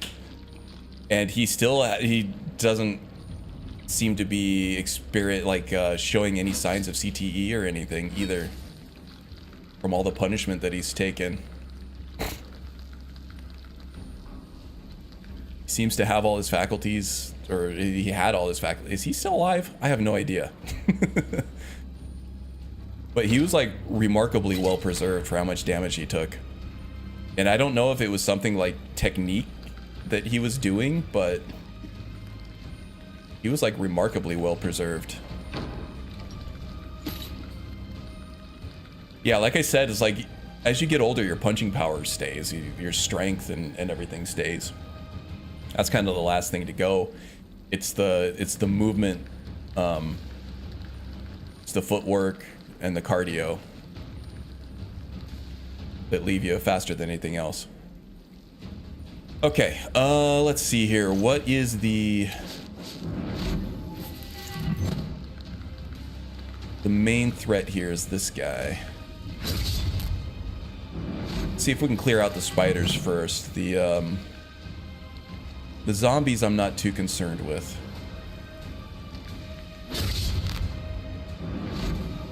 Those I can fight toe-to-toe if I have to. They're just weak bandits anyway. There's a killer about. Yeah, if you're one of the people being influenced by the influencers, then of course you're going to be a fan. I feel like there's probably going to be more Jake Paul fans than there are going to be Mike Tyson fans.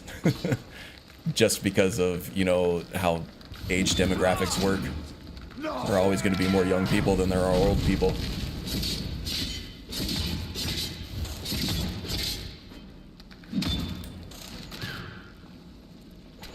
But yeah, I'm not a big fan either. Azura curse you.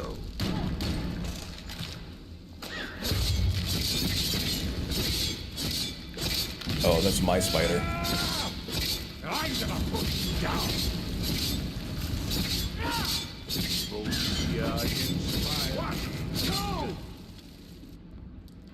Okay, that one was tough.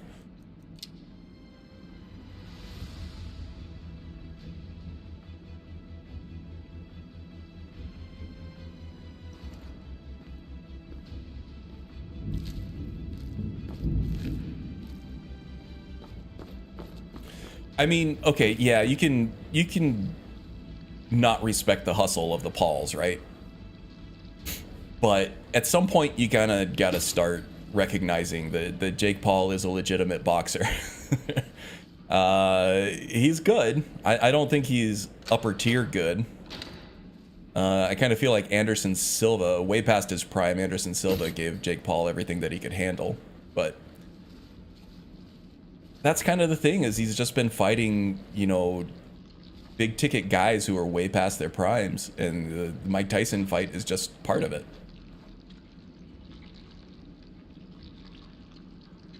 Okay, Tom, take it easy, all right? Have a good weekend, friend.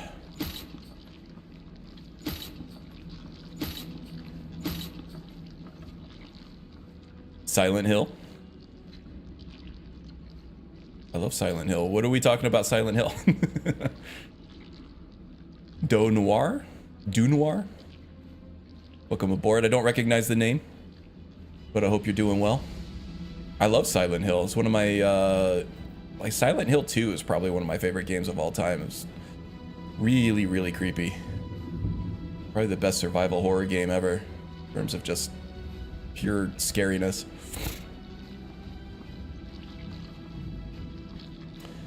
I feel like I'm missing something here.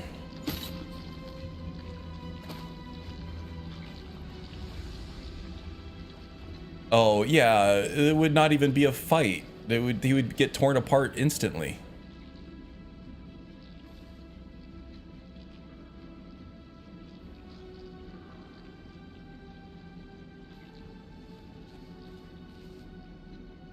Logan Paul is a legitimate athlete? I didn't even know he did anything. Oh, wait. No, Jake Paul's the boxer. I don't know.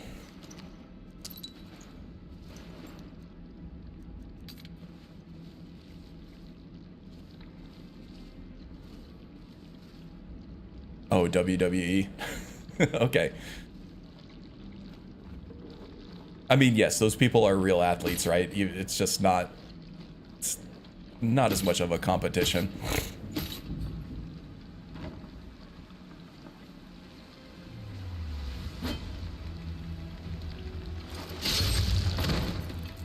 I have not found the black book yet. That's what I'm looking for, and I'm starting to wonder if I should just go all in on clairvoyance, but I feel like there's a door here somewhere that I'm missing.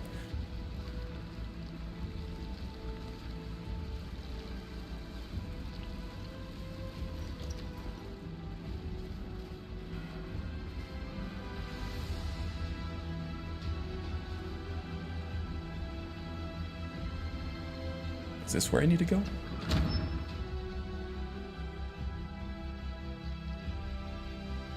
It's with Dukan in his room.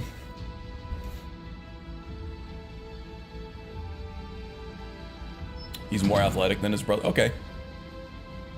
I'd buy that for $1.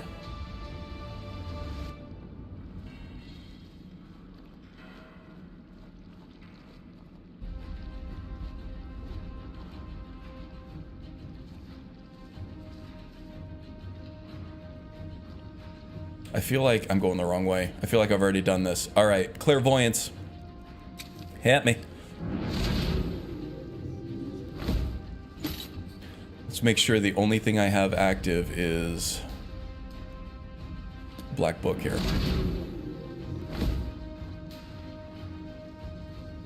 Oh yeah, I mean, I feel like anybody who gets rich off of influencing, they've done something unethical.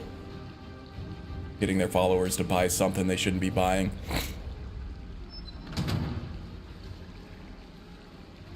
I mean, I'm sure it's just like anything else, right? There probably are good, honest, like, influencers out there, but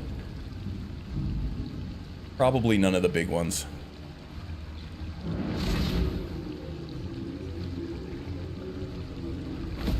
Okay, huh?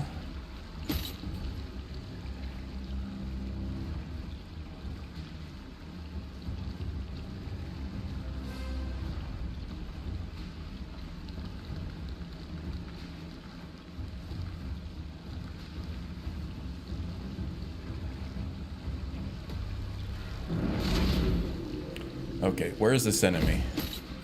Here we go. All right. This is the place I was missing.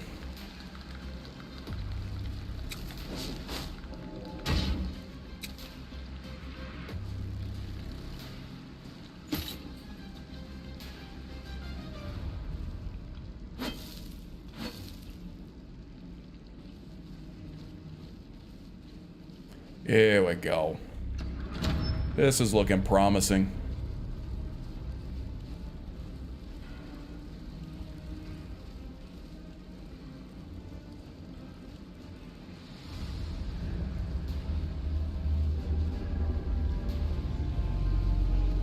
Okay, this is where Dukan is, huh?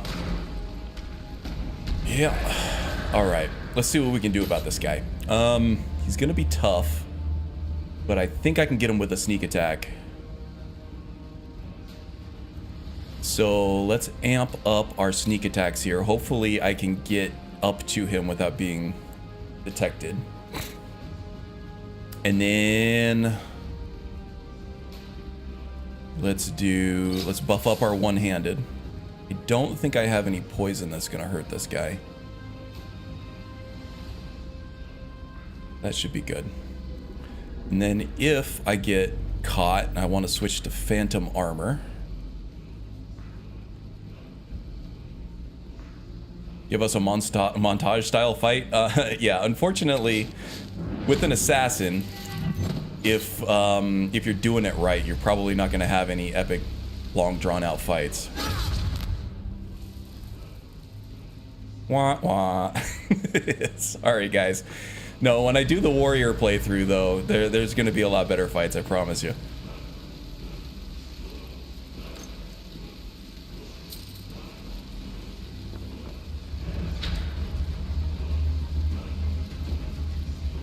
Mercenary armor, we used that for a while.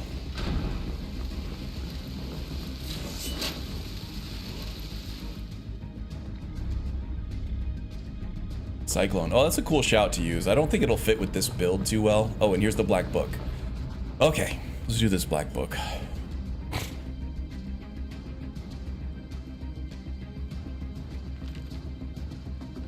Is this the one where you have to stay in the light?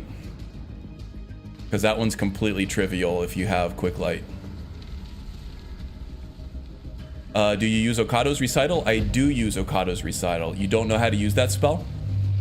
Well, I can show you real quick. I think this is the one where you have to stay in the light. Yeah, let's do this. So Okado's Recital is a little more complicated to use. Just because there's a process to it, right? So Okado's Recital stores the beneficial self-targeted non-concentration spell in your left hand and casts it for no costs whenever you enter combat. So up to 3 spells, empty left hand to reset. So you want this in your right hand, first of all. It's not going to do you any good in your left hand. And then I have an empty left hand right now, so I'm going to completely wipe out whatever I have in there. Now it takes a while to charge up, so you're really going to want to hold it down for a while. Alright, so all spells removed up in the left-hand corner there. So now I don't have anything hooked up to Okado's Recital. Now I'm going to go back through and do all the stuff that I want. Let's see, what did I have? I had Earthbound Weapon, I believe. Use the caster's weapon with earth, increasing magic regeneration by 1/10. Maybe I had that? I don't remember. I definitely had Stave of Ferocity, though. Enchant your power attacks for 60 seconds. Reduces armor by 165 points and magic resist by 27%. This one I definitely want cast automatically when I enter combat. Kaboom. So now whenever I enter combat, that spell will be cast automatically. You can only do this with certain spells, though, right? You're not going to be able to do it with every single one. It has to be self-cast, it has to be non-concentration, and it has to be beneficial. So things like flesh spells are really good to use on this. I need to really update my flesh spell. I've been using oak flesh. I can go all the way up to ebony flesh now, though. Oops. So let's go ahead and put oak flesh on there for the extra armor rating. Because without oak flesh, I do not have the... I don't quite have the armor rating to reach the cap. And then what's the third one? I think there was a shaman spell that I used. Visions of Opportunity, I believe. For 240 seconds, curses random foes within 40 feet. Reduces armor by 294 points and magic by 49%. Yes, that's very powerful. Especially for a novice spell. Okay. So you hold the spell that you want to auto-cast in your left hand, and then you cast Okado's Recital in your right hand, and then if it works, it'll say that, you know, 1 out of 2, or 1 out of 3, 2 out of 3, and 3 out of 3 spells are stored. Now, once you have them stored, once you enter combat or get detected by an enemy, if you're sneaking, then it will pop off all these spells automatically. Should use this with your setup for Okado's? I mean, for the most part, I'm pretty happy with how Okado's works, but I will check that out. Let's see here. What do we got?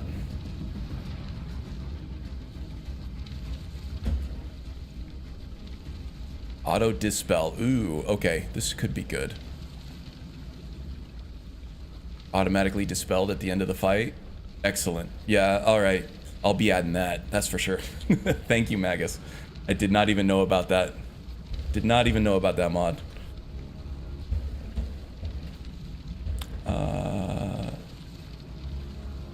It's really for vanilla and Apocalypse. Alright, so there might be like the triumvirate spells and stuff might not work for that. FMR, things like that.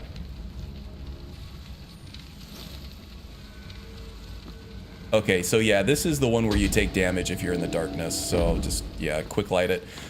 Generally, it wants you to either sprint your way from light to light.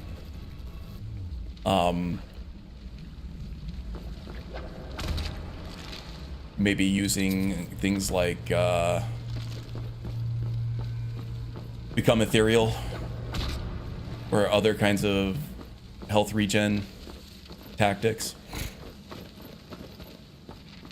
But if you have quick light or anything else that keeps you in the light, then is fine. I think it might even work with a torch. I'm not really sure. Let's actually try that. I think I have a torch.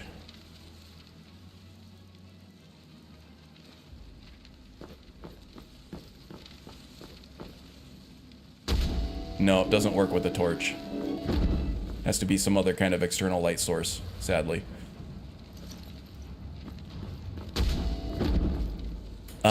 Might work with like candlelight or something. Oh, now it's not working? Come on, man.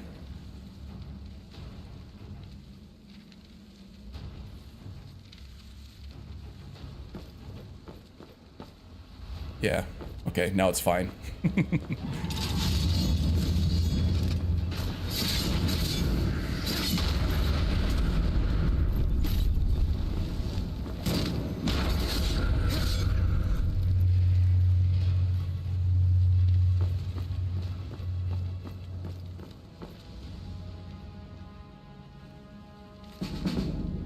Speech increase, we'll take that.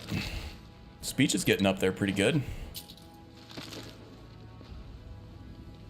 Remember using Okado's recital to cast Ebony Flesh God form, which gives me 1,000 Magicka regeneration and Shot Cloak.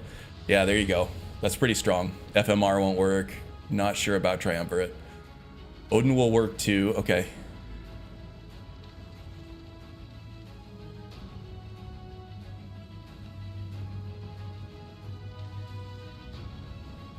Okato's recital.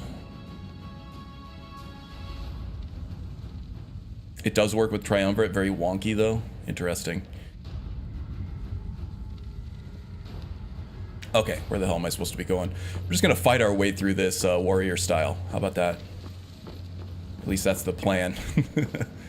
Best laid plans of mice and men. We'll see how it goes.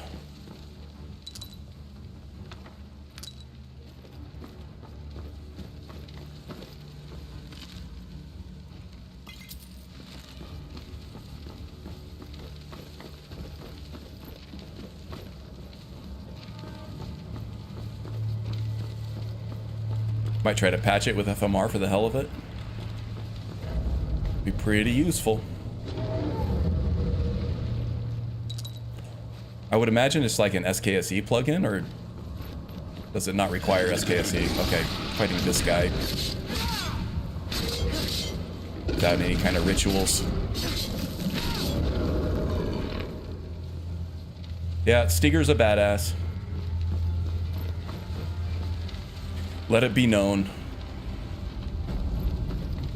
It's not just a one-trick pony. Go toe-to-toe with a lurker any day.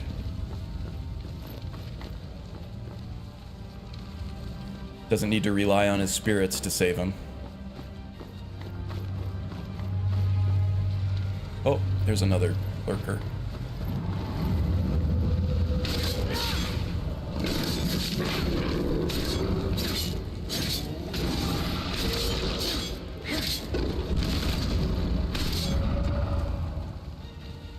Some really good loot I'm missing out on by having those things fall off, but whatever.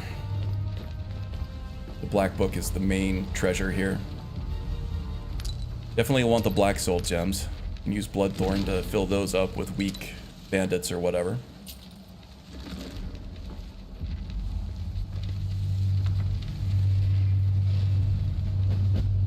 It's an ESP with a BSA? Oh, okay.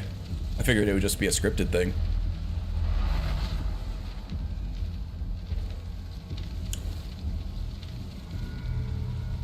Alright, what do we... Seeker of Shadows, what does this do? Stealth kills are 10% more effective. Stealth skills are 10% more effective. Interesting, okay. Maybe. All spells cost 10% less magicka? Don't really need that. Combat skills are all 10% more effective. Do I want the combat or do I want the stealth? Probably combat, I think. Stealth is easy enough. Like to be stronger in non-stealth combat.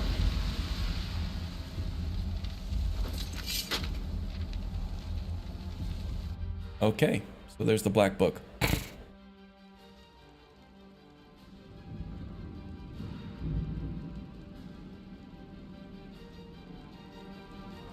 Yeah, it's been a while since I've seen you use an FMR in a playthrough, though, Magus. Do we need a return to FMR? I know you're doing a Requiem. I'm not sure if FMR is compatible with Requiem. Oops. Oops.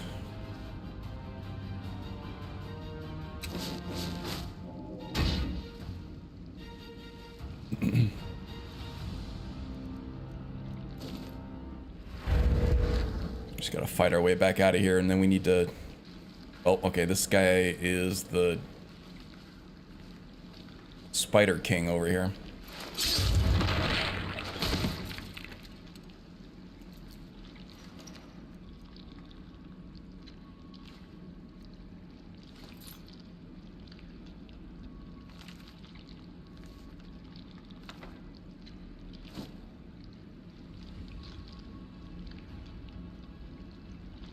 I don't know how Bethesda would accomplish this, but one of Mora's gifts should be a tendril strong attack for unarmed combat. Ooh. Like your arm becomes a tendril and you can attack feet away. Well, I mean, they could hook something into power attacks like Spellscribe does in Skyrim. And they could just, you know, have a big magic arm come out of you or something like that as the magic effect. I'm sure it's completely doable.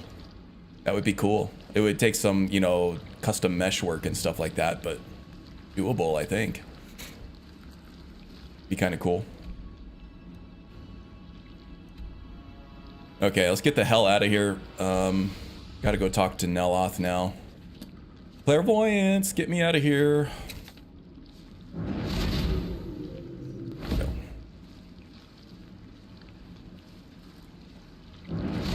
Yikes. Alright. Did not even see that coming.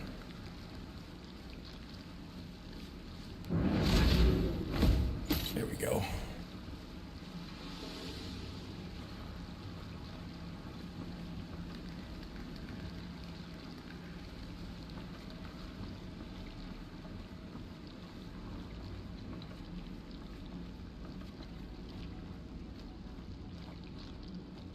Okay, and then I think the ladder to go out is right up here, if I remember correctly. Just, you gotta be careful because you're gonna be greeted by a bunch of lunging, exploding spiders. It could be an insta-death loop situation. So I'm gonna do a quick save here before I go out there. Make sure I have Become Ethereal ready to go.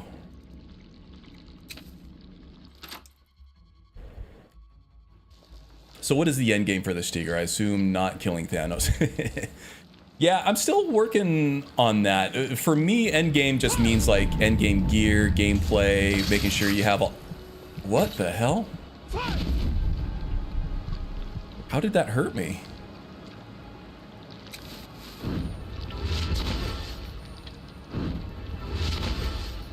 Yeah, just all my levels, all my skills are leveled up. The build itself is ready to go.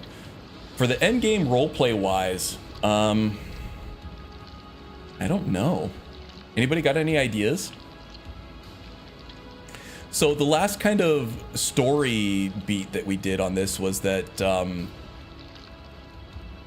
Ulfric dismissed him from the Stormcloaks as sort of a reward for a job well done during the Civil War, but the Stiger didn't want that. He felt betrayed by that.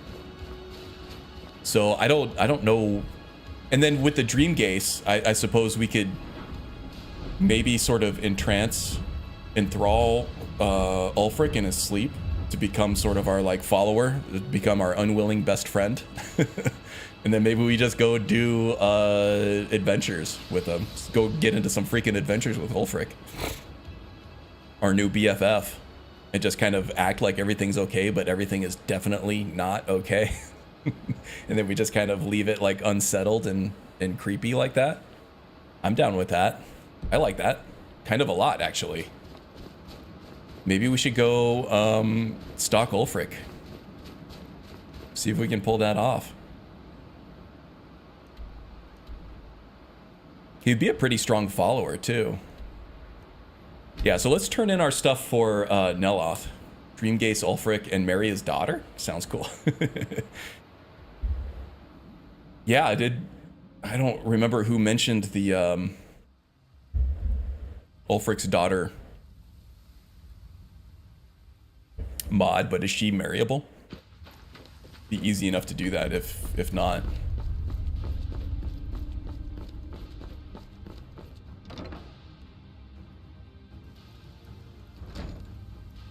Constantly trying to win the approval of his father-in-law, Ulfric. The ultimate disapproving father-in-law. I like it. Kind of like a Phil Dunphy situation. I hope that bodes ill for Ildare. Well, well, you have proven to be a more valuable ally than I anticipated. I have a staff for you, but I would also like to make you a member of my household. A member of House Telvanni. Oh shit. No need to thank. That's no small I know small you are honor. Overwhelmed with gratitude. Sick. Excellent. I'll just make a copy for myself. It's Forgot about Nelot's toupee. He does have some hat hair going on, doesn't he? Handle yourself. Of course you can. Does look like a helmet. Now take this for your efforts. I We'll mean, call toupee them or as not, closed. he is wearing the hell out of that thing. Handsome ass, old ass Dunmer. Yes, yes I do. But they are for her to use, to repair my withered tower. I'm too busy to deal with this right now. Go, take them to her. Look at that clenched fist. He's got some stress going on. He needs some Canis Root tea. Work out the kinks, you know? The connecting soul thread is knotted 3 times. Once for the heart, once for the spirit, and once for the body. The knot gives the connection a strength that may be the key that I've been looking for.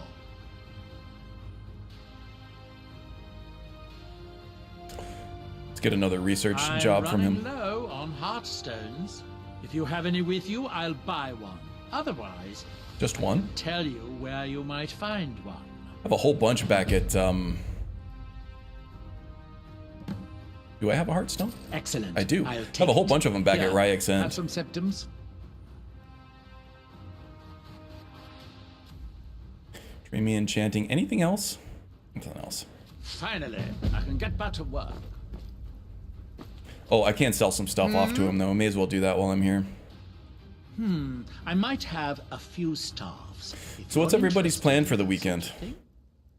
Death of Tears. Weakens target, reducing all skills. That's very strong, but not a staff user, sadly. That's Frees up them. my encumbrance. Alright, where's Telvis?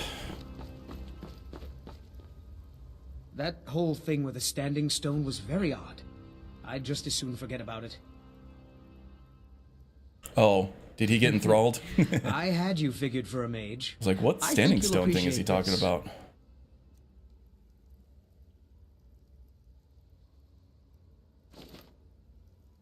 Yeah, take care Just of Easter yourself. dinner tomorrow? Yeah, I don't think I have anything Easter. I was supposed to go to some barbecue or something with some friends today, but I'm still kind of sick. I don't think I'm going to be able to make that. Maybe if I'm feeling better, I'll do some yard work. That's all. That's about all I got.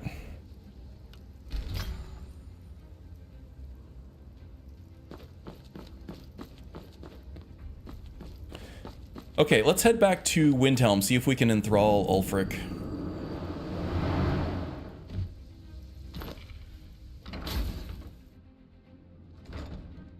Might go for my Death Smiles 1cc. So close yesterday, so close.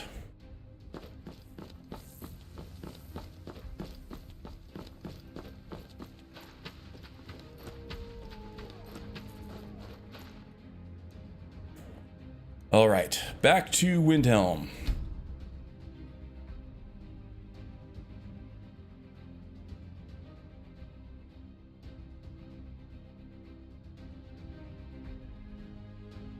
Need to do some grocery shopping too as soon as I'm feeling better.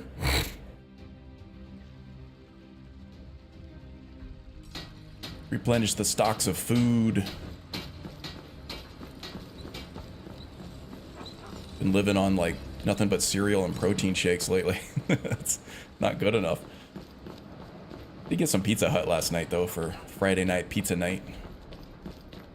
Of the fast food pizza joints, I think Pizza Hut's probably my favorite.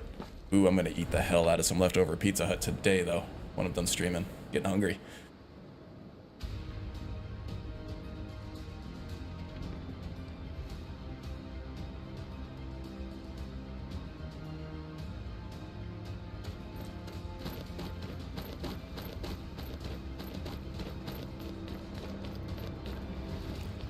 All right, let's hang around here for, let's see, 12, 13, we'll go 14 hours. Should put us well into the wee hours of the morning. Hopefully Ulfric is sleeping.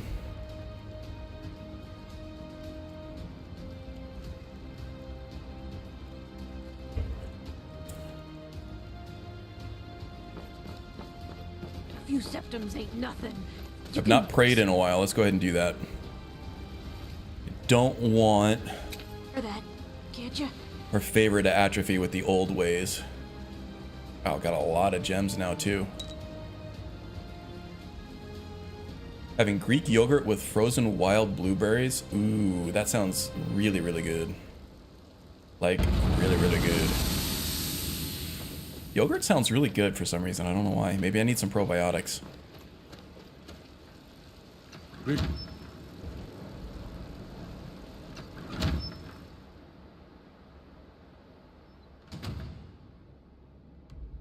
I do take a probiotic supplement every day.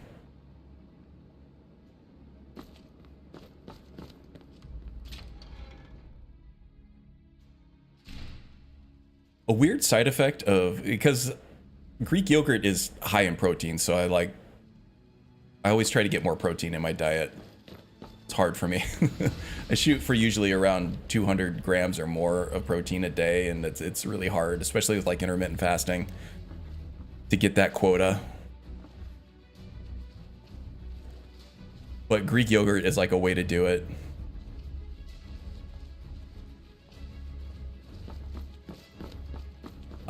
So I'm no stranger to Greek yogurt, but one weird side effect that it has is like if I've been wearing shoes all day, it makes my feet smell like butter. It's gross. Greek yogurt is what Marissa can turn her opponents into. Hell yeah. And most of them would gladly accept that fate.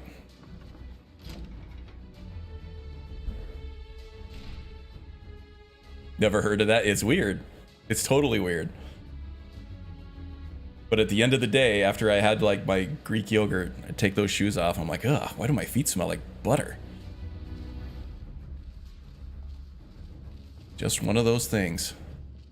One of the great mysteries of the world. All right, Ulfric, where the hell are you? Is he in here? No.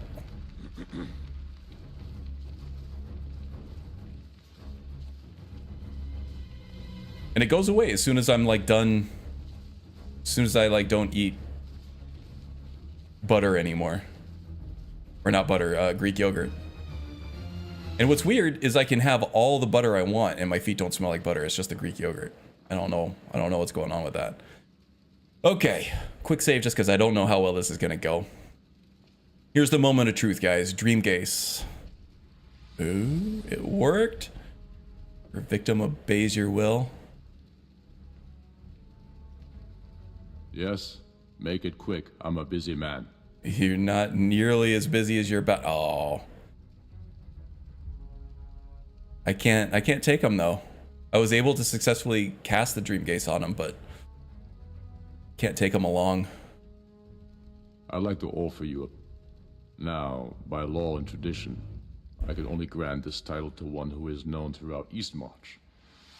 There are probably like certain quest-locked NPCs. For the people and purchase a home from my steward. Galmar might work though. I'll name you my thane. Limited dialogue. The honor will be mine. Yeah, I can't take him along as a follower unless he just follows me around now. Oh, maybe he does, but it's like... Yes, Make it quick. I'm a I busy can't man. tell him to like stop or anything. Be careful out there. I might have to do more testing with this off stream. He is following me. How long does this last?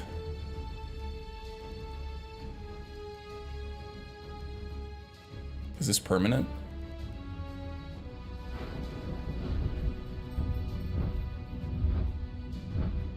Thanks, Poemer. Yeah. Activating sleeping victims to send a dream that compels them to fight at your side until released. You can only have one dream thaw at a time. Chance to fail and alert the victim based on your illusion skill. So how do you release them?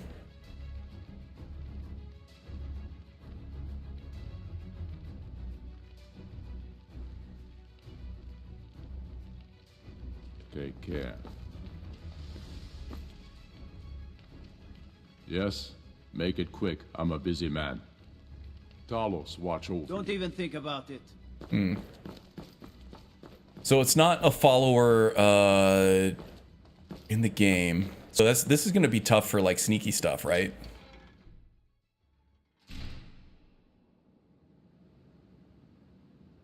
There is a mod where you can have him as a follower. Interesting. Okay. Before I go any farther, I'm going to reload that quick save. And I'm going to make a hard save here so that I can get back to it.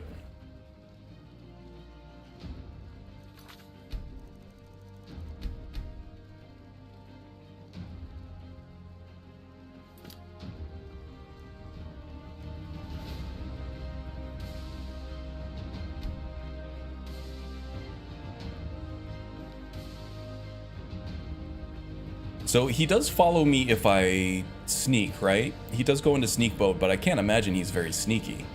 And now there's follower framework. It's not activated the import on this guy. But I could probably import him manually through the MCM. This might just fix everything here.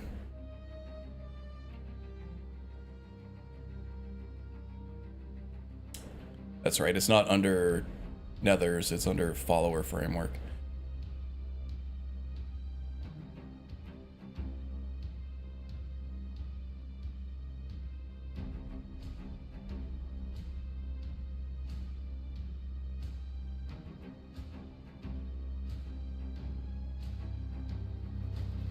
Force this actor to be follower only and or the marriage faction if they have valid voices for those. Does support RDO, only use this on NPCs that are not normally available as followers. Using this to circumvent completing a quest to obtain a follower or fix a normal follower may result in issues with that actor as a follower. This is not follower import.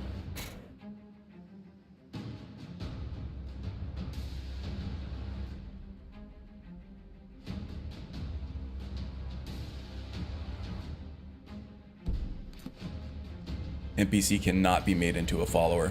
Okay. So how do I release this guy then? Do I just find someone else?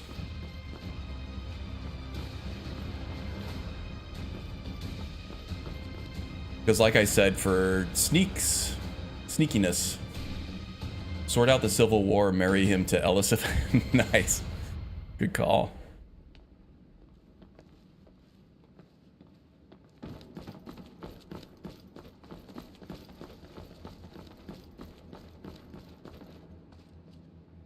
Cellar.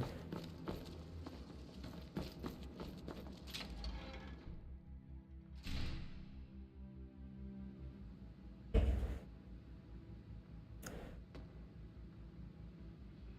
don't think I wanted the cellar. I think I want the barracks. Next door over.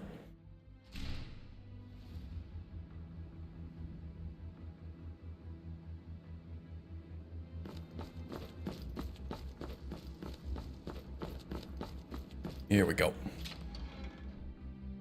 This will get me some sleepers.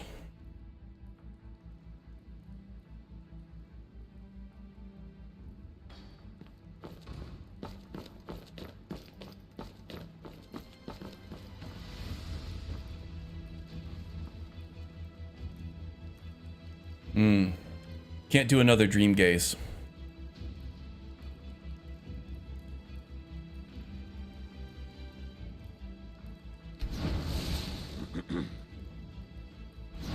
And I can't seem to release Ulfric. Yes? Make it quick. I'm a busy man. Go with the gods. Huh.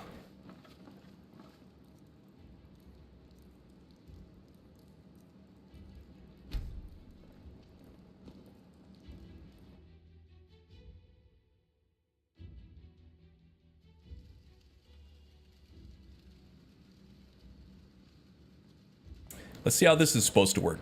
Do some experimenting here. How do I get out of here? There we go.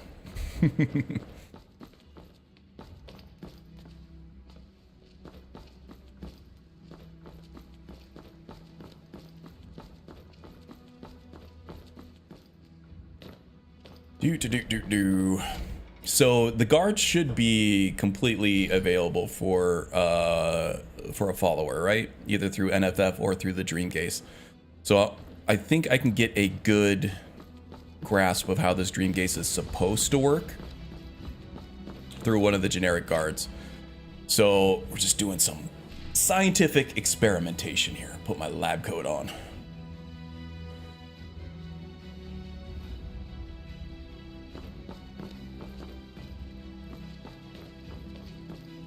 Excuse me.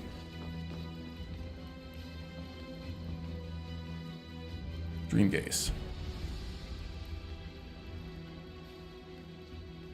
Victim obeys your will. Okay, so no import into Word is nethers. spreading like mage fire. The great evil has been vanquished. You have truly saved us all. I can tell him or her to No wait. problem. I'll handle it. Anything else before you go? Is it true what they say? There was a dragon held captive in Whiterun, and you released it? By the gods, man! Why? Does it tell me how to release?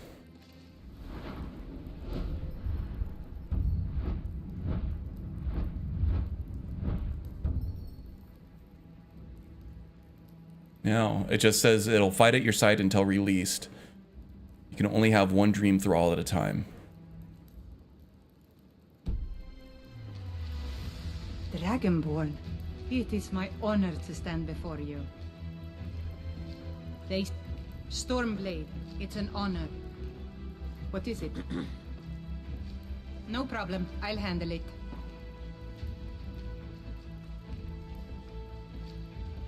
God's blessings on you. Anything else before you go? Okay, so how am I getting this weight? Okay, is if it? I hold on to the A button, then I get the command No problem, I'll handle it. option, but it's not a command menu. I can tell her to wait specifically there, but as soon as I Anything cancel else that before you out, go? then she's gonna follow me. I'll have to do some research on how this works. Is it on a timer? I mean, maybe. I didn't see any... There's nothing in my active effects or anything, though. It just says that it'll fight by my side until released.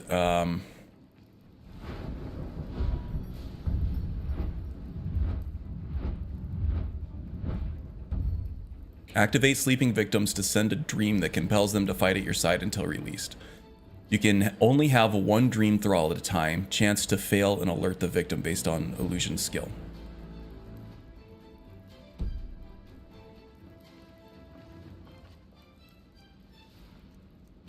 So I can't activate another dream gaze yet.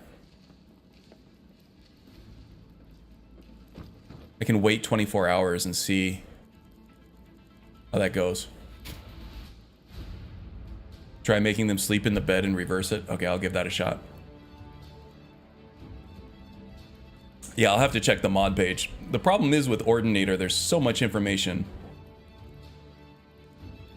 Because of all the perks have their own nuances and everything like that, so it might not have anything on it. And if it does, it's probably in the posts sections. And that's a nightmare to filter through. probably find what I'm looking for on Word is Reddit. spreading like mage fire. The great evil has been vanquished. You have truly saved us all. God's blessings on you.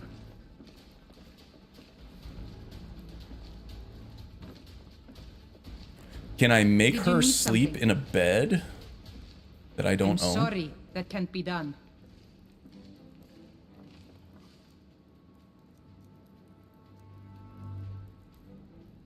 Anything else before you go? Yeah, nothing on the description page and 13,000 plus comments. Yeah. No, I'll have to do some research on this.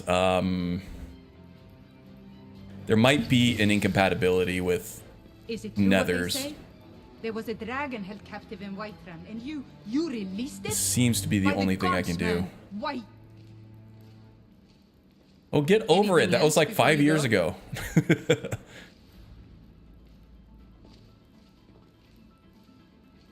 Brigands I can handle, but this talk of dragons? World's gone mad, I say. And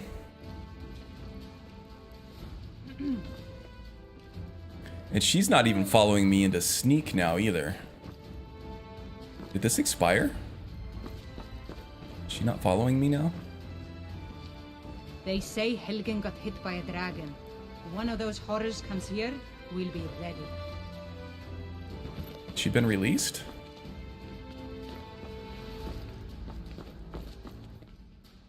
You coming, fool?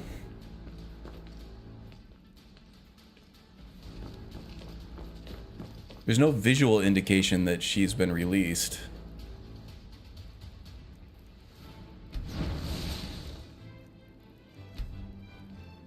And I can't do another dream gaze. Yeah, I'm gonna have to do some research on this. I can get them to follow me, but it's almost like a quest follower, where it's not like an actual real follower. And I also don't seem to have a option to release them. Although it seems technically like I've released this one. Oh, save 69.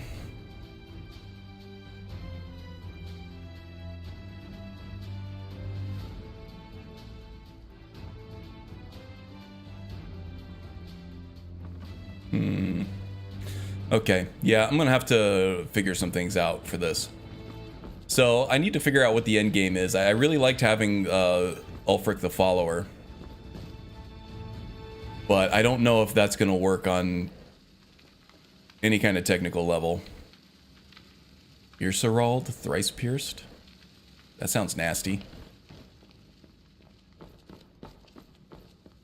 Is this Galmar?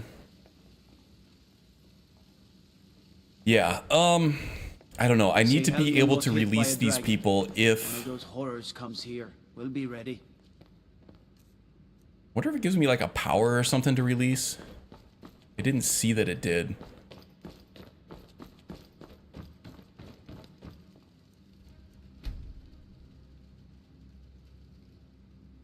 Dreamthal release added. Okay, yeah, it does give me a power. Okay. Dream Thrall release. It does give you a power. So then I can say, boom. Dream Thrall released, and then he's just regular Ulfric again. Be careful out there. And then I can wait for him to fall back asleep, and let's see if I can regaze him. Okay, so as long as it's temporary and I can release him, then I can release him for stealth missions. Take him along with the non-stealth missions. Yeah, okay. That'll work. That'll work, I think.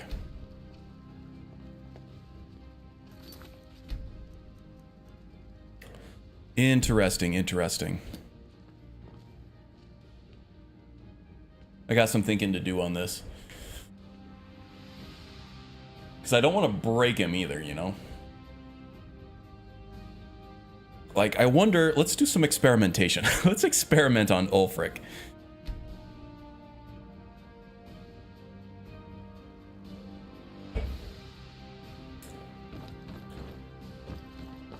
So what's the next, Let's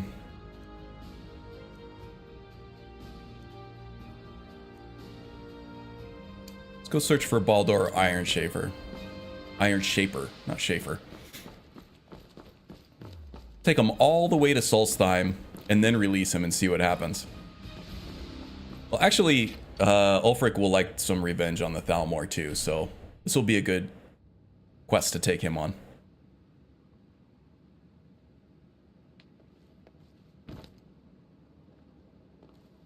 I should do a quick little video on the Dreamgaze perk as well, because that was kind of complicated to get to.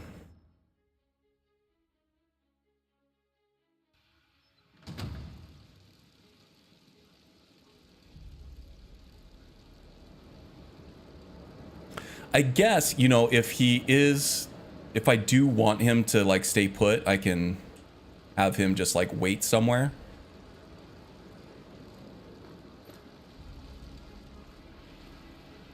And then I can go do my sneaky stuff, you know?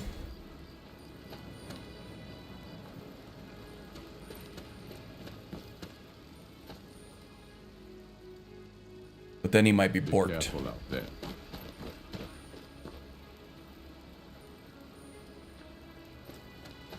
Come on, Duber.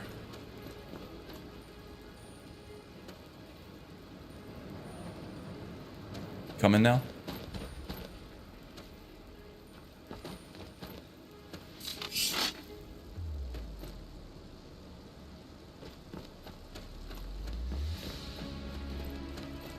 What the crap?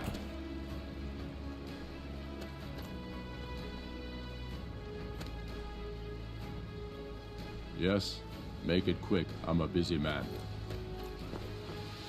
Follow me. Follow me. Brother, he'll keep you.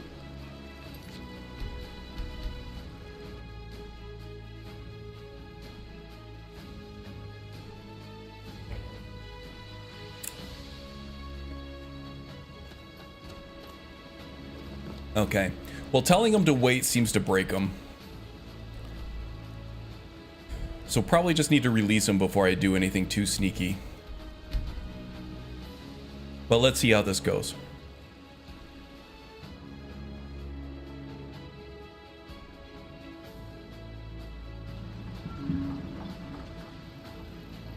The Northern Maiden is shipshape and ready to go.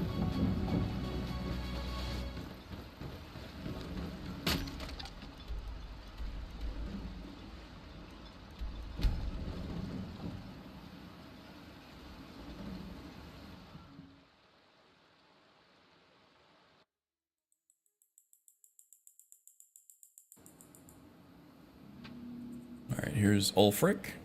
He followed us. That's good. Is he going to continue to follow us? Okay. So far, so good.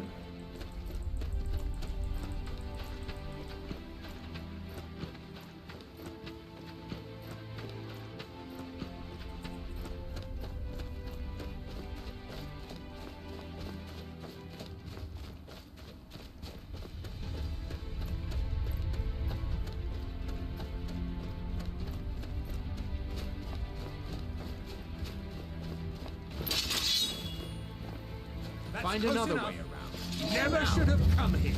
All right, Ulfric. You got your shouts and stuff? Where the hell are you, Ulfric? God damn it. There we go. Yeah, he does have his shouts. Look at that. Okay, that's pretty cool.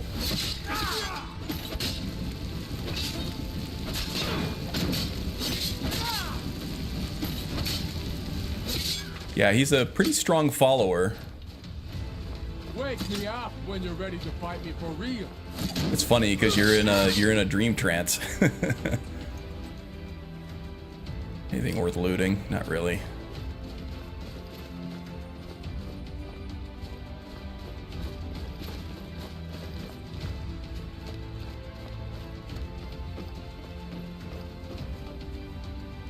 Requires a key to open. Okay, so we need to find that on one of the elves. He really is fun as a follower. Yeah, he's got a lot of cool stuff.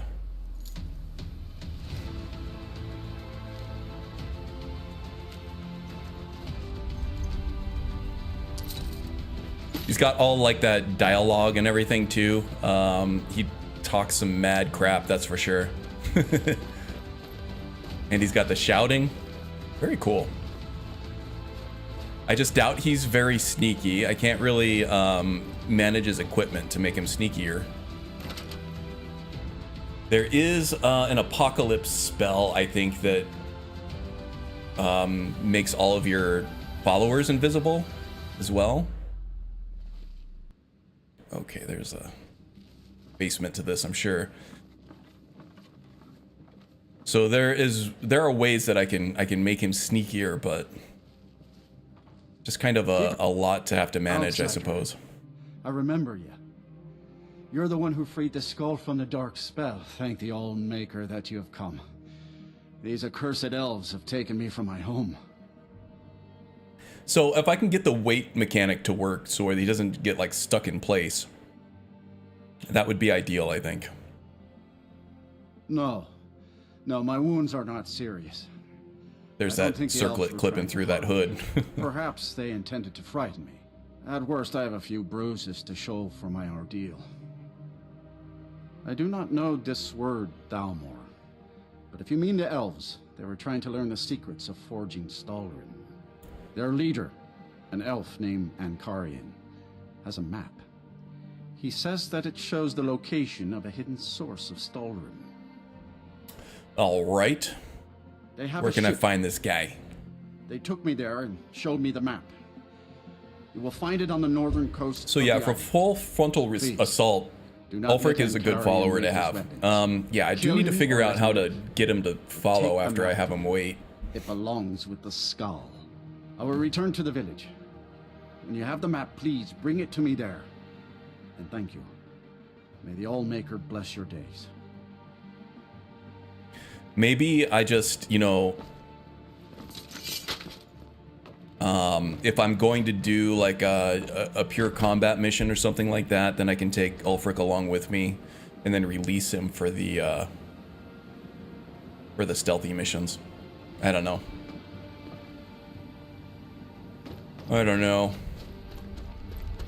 But I do have to fiddle around a little bit with that wait command, I think. I'm not even sure if you're supposed to have access to that wait command or not.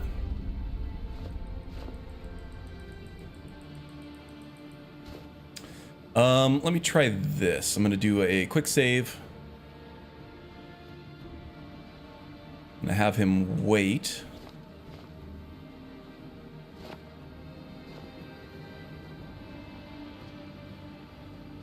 Cancel that wait command.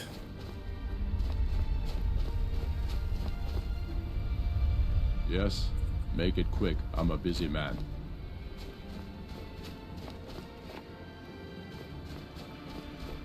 Keep your brother, and he'll keep you. Okay, now let's fast travel somewhere else. I wonder if just reloading will reset him.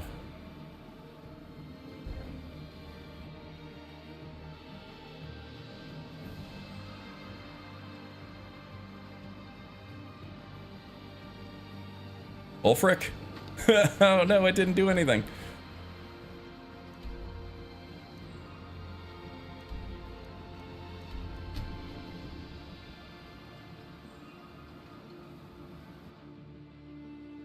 I wonder if a disable and enable will fix it.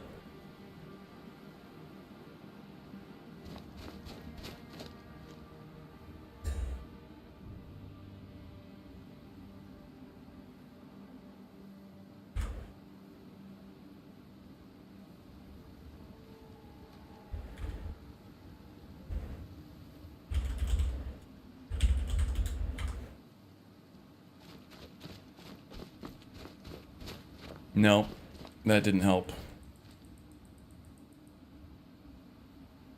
He gets stuck permanently in the wait command.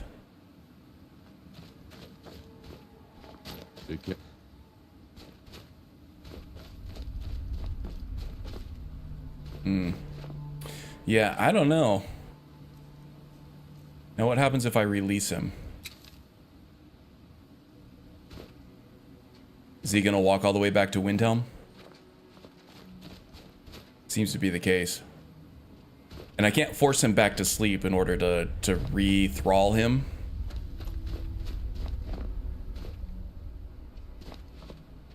which is sad. Little cumbersome. Seems like the best I can hope for is just, you know, he's really stuck. Just for certain missions where I know that I'm not going to be able to stay in stealth the whole time, I can take him along with me. I would imagine Galmar works the same way. It's not just an Ulfric thing. Yeah. Anyway, that was fun. All right. I think I'm gonna cut the stream a little bit short today. I just need to get some food in me and get some rest, I think. I am feeling a little bit better, which is nice. Like my sinuses and stuff feel really clear right now, but I know that that's gonna be fleeting. But thank you everybody for joining me. Oh, you just got here now? I'm sorry, Mel. Sorry about that. I've been a little under the weather lately. I just need more sleep than normal. Yeah, there she is. She just joined. No problem, no problem. All right, so thank you all for joining. It was a lot of fun. Timing is everything indeed. Yeah, so this guy I think is pretty much fleshed out. He's ready for full production on a build guide, but get a good look at him here.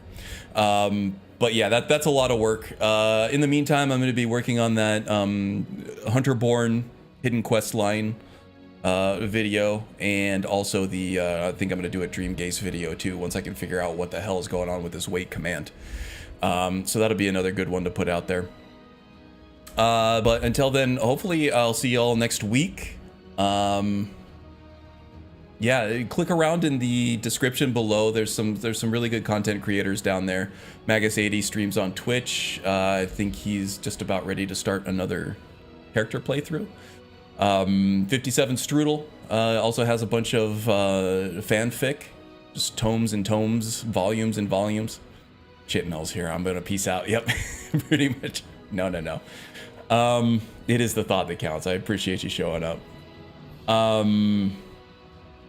Let's see, who else does some content stuff? Yeah, Icarus was here earlier. He's got a great channel. He's been doing some Fallout 4 stuff that I've been really impressed with lately. And yeah, Mr. B as well. Streams on Twitch sometimes. He does have his oh, Caladran. Yeah, I think her stuff is in my description too. She does some writing and some videos. Check out her channels as well. Thank you, Strudel. Yeah, you guys take care, and I'll see you around and see you next week, okay? See you guys.